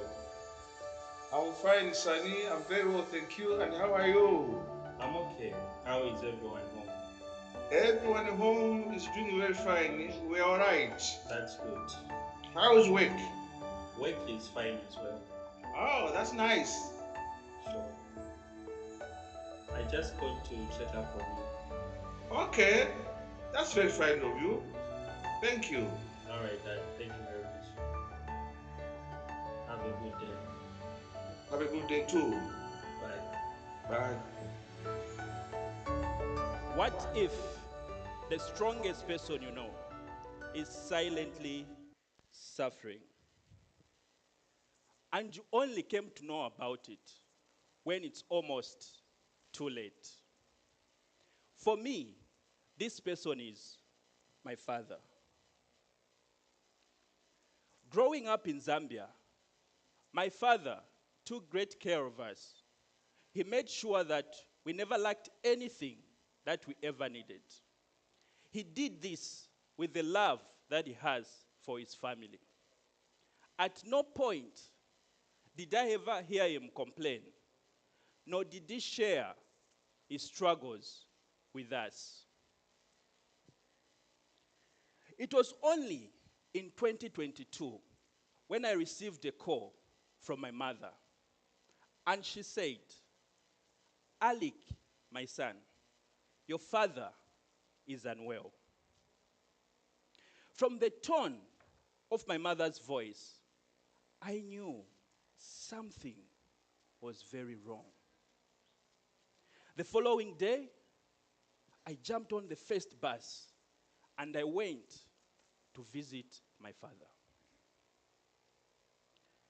When I reached home, he was the first one to see me. I could see he was looking very frail. When I went closer to him, he embraced me with a hug, and I hugged him too. I could feel he had lost weight. Later on, I learned that he has been battling diabetes and hypertension silently. You see, my father is not the only one. In Zambia, about 2 million people are suffering from diabetes. The World Diabetes Federation says 1 out of 4 are suffering from diabetes. This is about 5 million Zambians that are suffering and do not even know about it. For the rural community, this is even worse, because one of the major causes is patriarchal norms. Yes, patriarchal norms. You might wonder why. Because as men, we have never learned how to communicate or embrace vulnerability. When I went back to Namala, where I work as a district livestock specialist, along my line of duty, I was vaccinating animals, and I saw one of the farmers, Mr. Banda, seated under a baobab tree. His leg was swollen, shiny, and puffy. He could not stand for a long period of time. So when I was done vaccinating, I went closer to him. And he told me, "Officer, thank you very much for vaccinating my animals. You see, I could not stand for a long period of time because I have diabetes." At this moment, I saw my father in this man. Same story, different places, suffering silently. This is when I founded HYMNS. At my organization, HYMNS, we are going to address and challenge patriarchal norms using two approaches. The first one, it is the hymn gardens.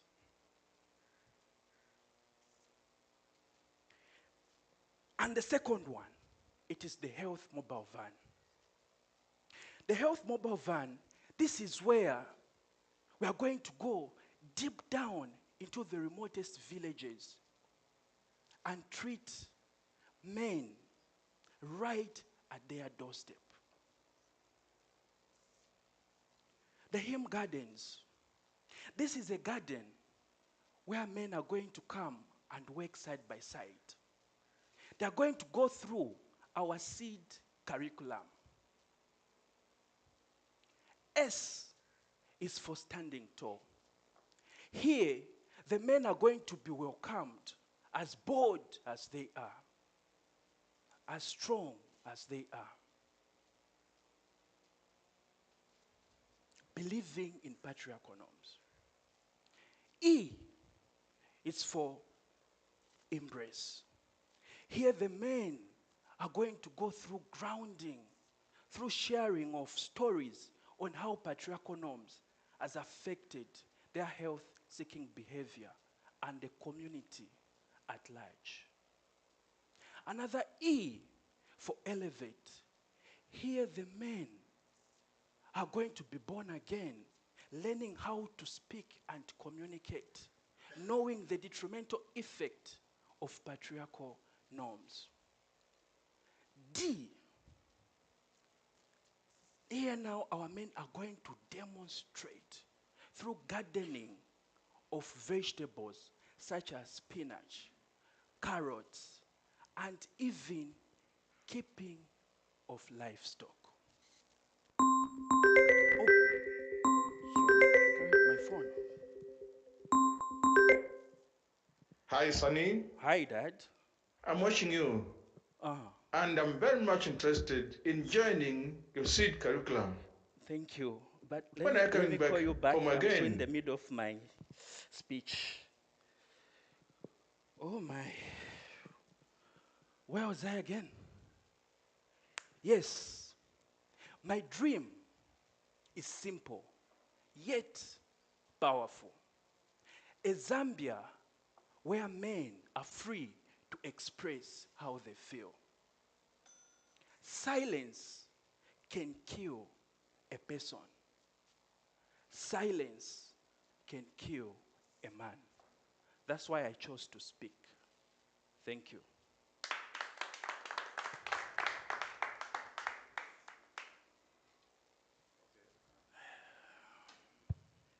Yeah. Okay, Alec. I've never seen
we are waiting for camera team.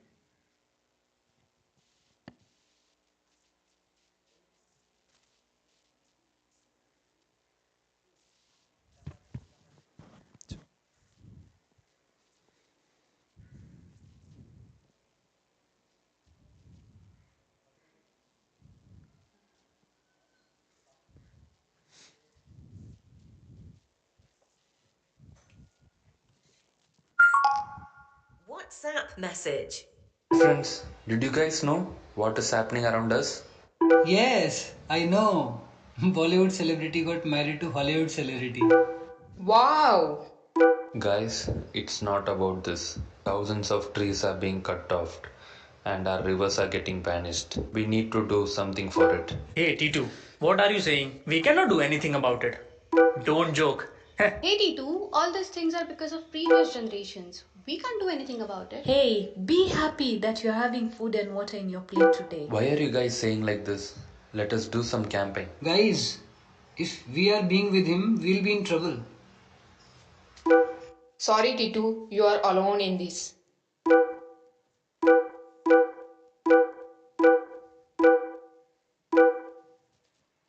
This is what happens whenever I speak to my friends about environmental or social issues. They leave the group, they cut my call, some even say good luck. But I just realized environmental and social issues just don't sell. But it's not new to me because before coming to Kanthari, I was one among them. A silent, ignorant Gen Z who was trying to chase behind the train that this society, my family, people in power wanted us to catch. A materialistic success. Everything started at my age of 11 when my father took me to RSS camp. Just imagine this. A 11-year-old kid wearing white shirt, khaki trousers, Latin and doing Sangadaksha, Arama, Sangadaksha.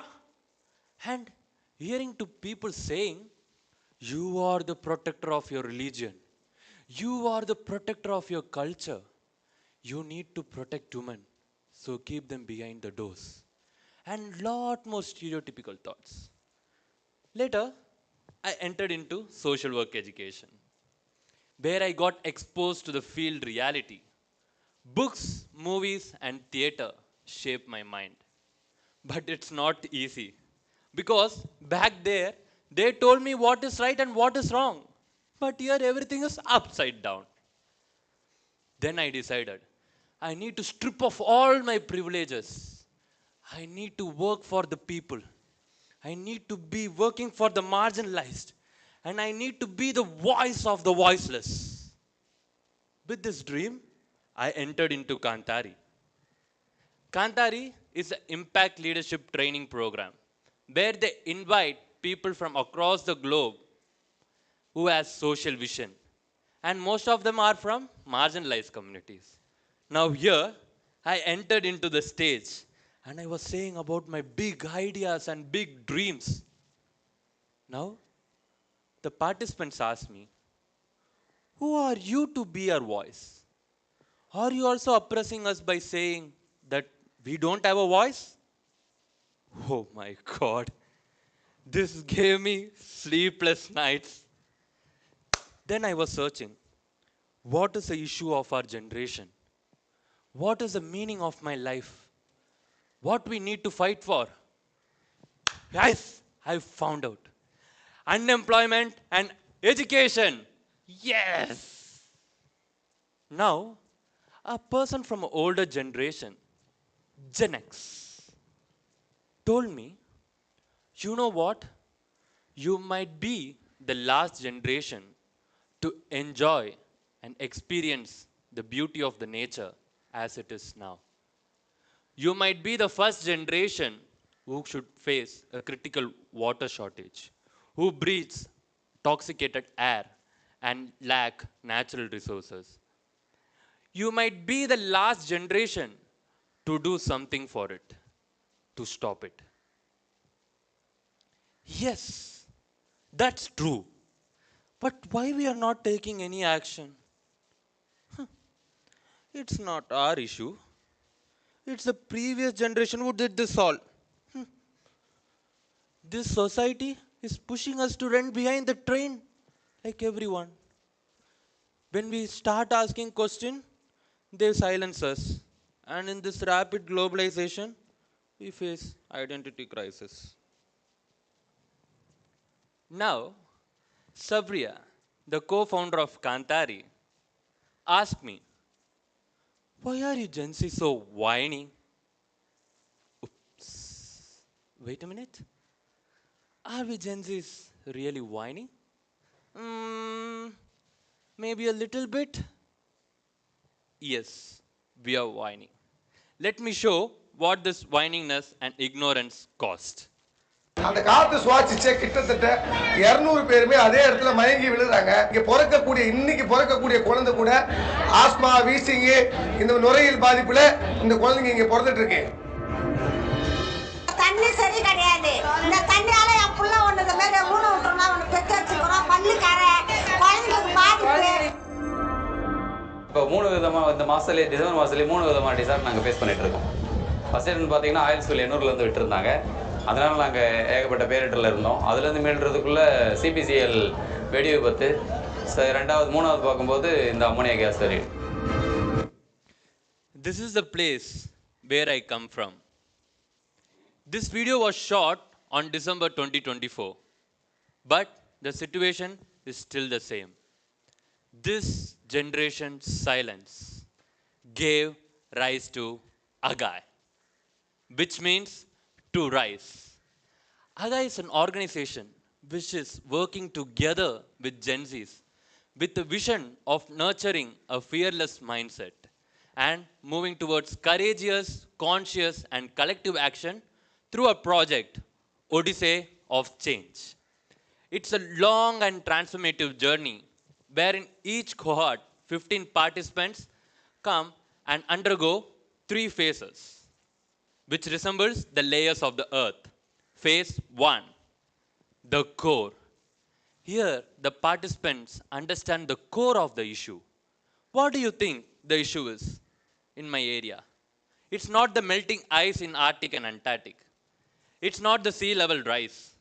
It's purely human behavior, industrialization, capitalization, and the people ignorance because of inequalities in the society. Our participants understand all these realities, live with the people, talk to the people, and move to the phase 2, the mantle. This is where the real process begins, where with the core idea of what is happening in the ground, they come together and undergo experiential workshop where they co-design campaign. It's not just a campaign. It's ethical, non-discriminatory, non-violent campaigns. With this, they move to the phase 3, the crust, the implementation part. Here, the art becomes our language, music becomes a call to action, and theater becomes a reflection. And they implement the campaign not as AGAI as an identity, but as a people's movement. And through AGAI's campaigners network, they spread and amplify this across the globe. Just think about this. A local issue in Kerala is being discussed in different countries. In Africa, in America, in Europe. Oh my God, this becomes a global movement.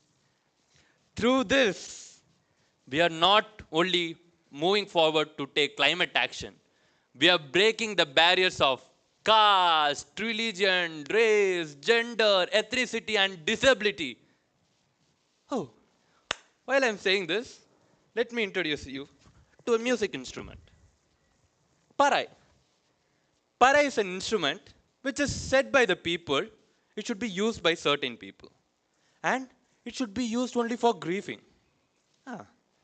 Grieving is good because that is the time where we think about what we lost, the beauty of the nature. But this is also the time where we need to think about the solution. So in AGAI, we don't see this instrument as a grieving instrument. We see this as a beats of change. Eh tanna nane nane tana tanna nane nane eh tanna nane nane tan tanna nane nane. Gen Z's on the floor, let's stop whining behind the doors. Let us take action from our art score. Mount as a dildo for a shakata, fibers of fire, climate to seed, break the silence, stop the violence and bloody ignorance. Mount as a dildo for a shakata, fibers of fire, climate to seed, break the silence, stop the violence and bloody ignorance. Let's act together and show we also bother. Let's act together and show we also bother. Tanna na na na na tan tanna na na na na tan tanna na na na na tan tanna na na na na tanna na na na na tan tanna na na na na.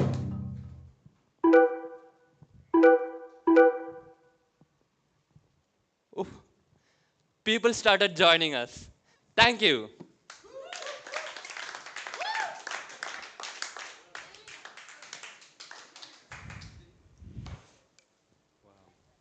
Wow, Titu. Awesome.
Everybody's ready for the rap?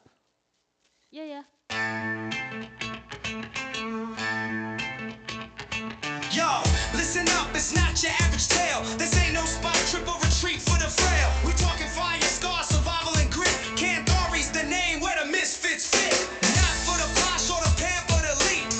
It's for those who rose from defeat. You've been knocked down, well, now's your rise. This school teaches you how to strategize. They don't want your smooth talk or your high-class school. They want the ones who bring about a positive change. Can't they rise with fire in your eyes? From pain to purpose, we reach for the sky. Kanthari, we speak, we build, we lead. Planting justice like a fearless seed. Kanthari, the thorn that breaks the chains. From the heart of Gabriela, we rise through flames. This ain't no lecture hall, no chalking board. It's where voices rise and fears are floored. Real life lessons on your feet you learn. Where failure's a spark and your passion burns. Face violence, poverty, thrown away. Kanthari says good now, light the way. No excuses, no fear, just action fast. Turning every scar into a social blast. Don't need a suit or a billionaire plan. You need guts, grit, and a call to stand. Kanthari, rise with fire in your eyes. From pain to purpose, we reach for the sky. Kanthari, we speak, we build, we lead. Planting justice like a fearless seed. Kanthari, the thorn that breaks the chains. From the heart of Gabriela, we rise through flames. It's not about where you've been, it's what you'll do. You've seen the dark, then shine straight through. No saviors here, just change makers who feel, who saw the wound and chose to heal. They don't cry, they create. They don't beg, they innovate. They don't wait, they act. That's a Kanthari pact. Kanthari, with fire in your eyes. From pain to purpose, we reach for the sky. Kanthari, we speak, we build, we lead. Planting justice like a fearless seed. Kanthari, the thorn that breaks the chains. From the heart of Gabriela, we rise through flames. So if you know someone burning to try, send them to Kerala, tell them why. Kanthari is where outcasts ignite, turning breakdowns into blinding light.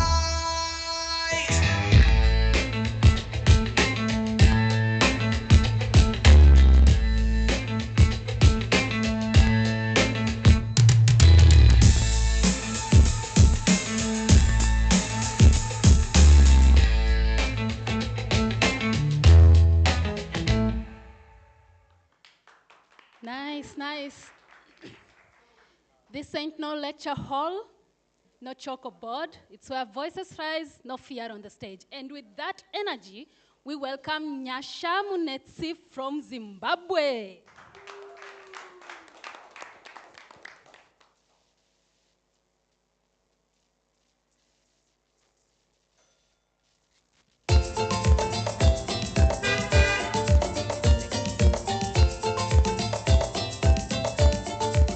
Yay! Daddy's home! Tanaka, Chieza, thank you, my children. I've brought you more books for you to read. My Chieza, thank you, my dear. You are home early today. How was your day at work?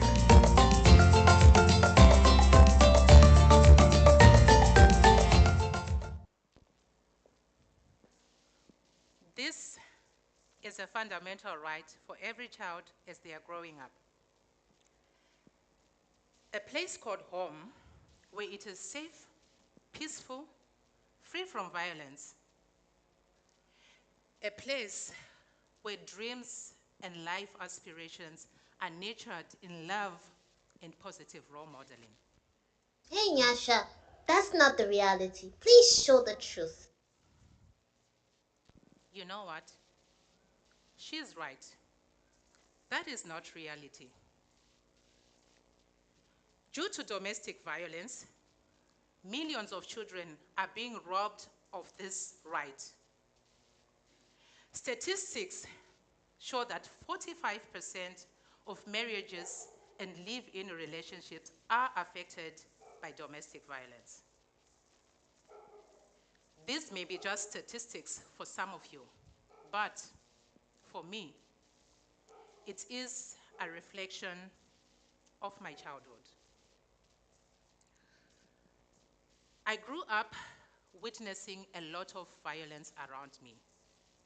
And the thing that broke my heart in all of this violence was the silence around it. First, I watched my mother suffer in silence. And back then, I thought domestic violence was my parents' issue. And over school holidays, I would visit my paternal village. And there, I witnessed my aunt suffering again in silence. Then I thought, maybe this is a family curse. I then grew up and I became a nurse. And in the hospital, I nursed a lot of domestic violence survivors. And then I said, this is a national issue. In 2008, during the years of the big recession in my country, I migrated to South Africa for better working conditions. And there, I witnessed more violence against women and girls. Then I realized domestic violence was not just my parents' issue, not just a family case, definitely not just a national issue. Domestic violence is an international, global issue. Over the years, the economy stabilized back in my country, and I moved back, and I met my Prince Charming, my knight in shining armor, and then I got married. However, it was not a happily ever after. My Prince Charming soon turned into the beast. And in that marriage, I almost lost my life. I remember it started with some called silent treatment here and there, rude, harsh words, a day or two, and then it was the punches, the slaps, the kicks, until one day it was weapons, a screwdriver and a sharp knife. I had said, I have heard enough. I want a divorce. So he said, till death do us apart. And he stabbed me with a screwdriver and cut me with a knife. I remember being so helpless, lying in a pool of my own blood, with broken bones, broken teeth, burst lips. I was saved by my neighbors. And that was my wake-up call. I founded Speak Out, Voice It organization, SOVI, an organization that is existing to challenge this culture of silence around violence. See, the major culprit in all of this violence is patriarchy. We were all born into a patriarchal system, and we follow it blindly, without an understanding of its origins and its deep consequences, both socially and environmentally. To address this problem, we thought of a solution, so we introduced the SOVI School of Social Change, where we have our midwifery-inspired curriculum that we are calling the SOVI 3 Trimesters of Change. Just like human life is first formed in the womb of a mother and kept there for 9 months before a beautiful birthing, so also change can go through a 9 months transformational journey.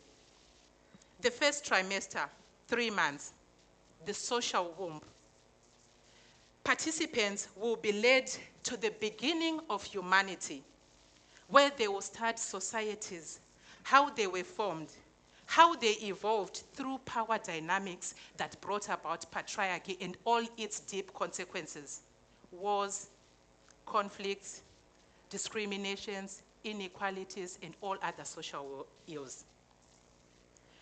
The question that participants have to confront in this trimester is, how did we come to be where we are and who we are as society? And the key major point that they have to understand is, for us to be able to heal the world, we first have to understand its wounds. Trimester number 2, again 3 months, the environmental womb.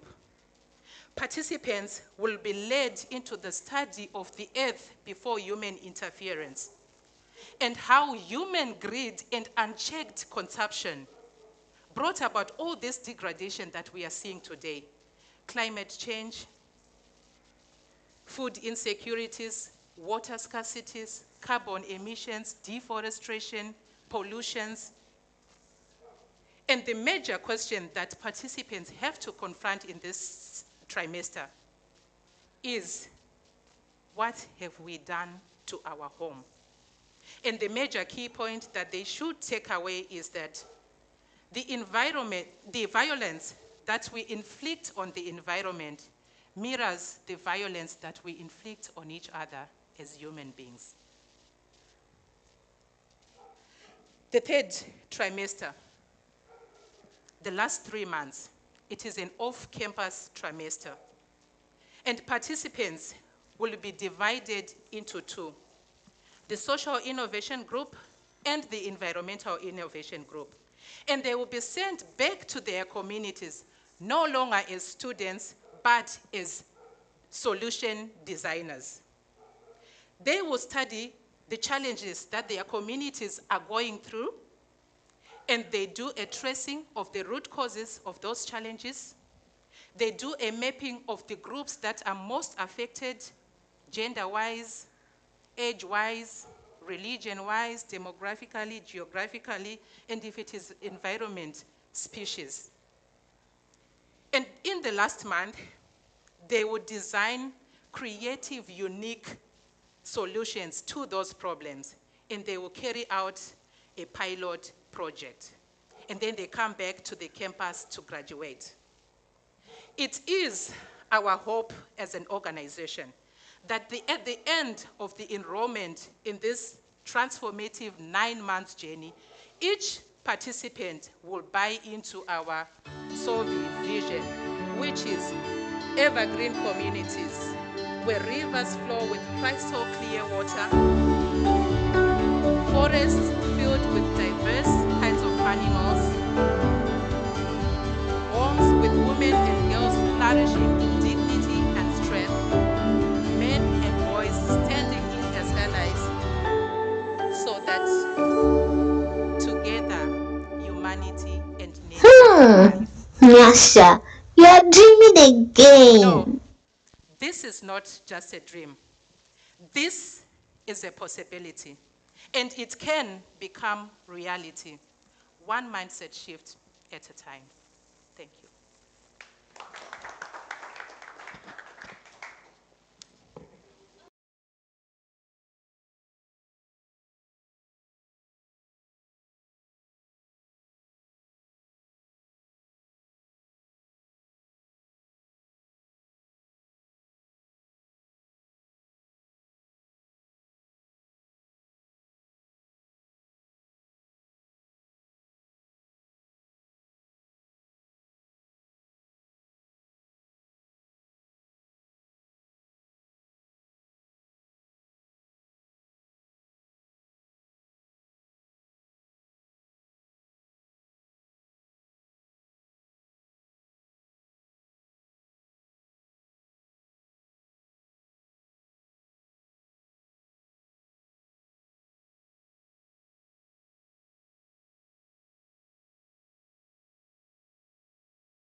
The Democratic Republic of Congo is a country where beauty and tragedy share the same sky. One moment you see mountains breathe fire. The Congo rainforests older than time. And the Congo River. Welcome to the Congo, a land where nature breathes with ancient strength. Here lies the Congo rainforest, the second largest tropical rainforest on Earth after the Amazon, a living cathedral of green, home to millions of species and a lifeline for our planet. In Virunga, the oldest national park in Africa, created in 1925, fire meets life. The rare active volcano, Nyiragongo, rises like a giant, reminding us of the raw power beneath the ground. And the mighty Congo River, the most powerful river in Africa, second only to the Amazon in volume. A force of nature, carrying the heartbeat of a nation. This is Congo, beautiful, alive, a land of wonders the world deserves to see. Behind this beauty, there is another Congo. A Congo where you hear the constant sound of war. As a child, me and my 9 siblings, for 2 years, every night, my mother took us to the jungle. Not for adventure, but because it was too dangerous to sleep in our own bed at night. In the jungle, we were not allowed to talk. In the jungle, we were not allowed to cry. And my mother never forgot to carry her magic black stone that she could use for any case of snake bites. While I was already here in Kanthari, my mother called me. Hey, my son, how's the war going on there in India? For her and for many people in my community, they think that there is no place without war in the world. 2 months later, I received a call again. Hey, Eli, your brother was shot dead. He was killed just a day after he went to hand over the dowry because he wanted to get married and form his own family. In my community, you see people in the morning reading the news, not to be informed, but to check who is the direct neighbor or family member was killed the night before. This is the normal situation in my community where people have never known peace in their lives. People are living in constant displacement. Women are raped daily. Children, youths, facing violence. You might not have heard much about my country, the Democratic Republic of Congo, but I can assure you that all of you here are carrying a little piece of Congo in your pockets.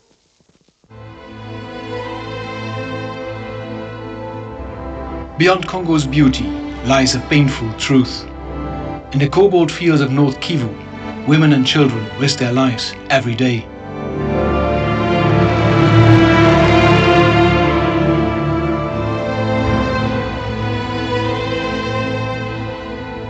Thousands are displaced by war in places like Kibumba, forced to leave everything behind.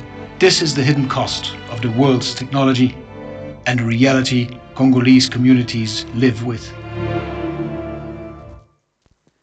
This is the price we have to pay for the world hunger for electricity, lithium, cobalt, coltan that you need to power your smartphone, your laptops, your electric cars. What's a paradox?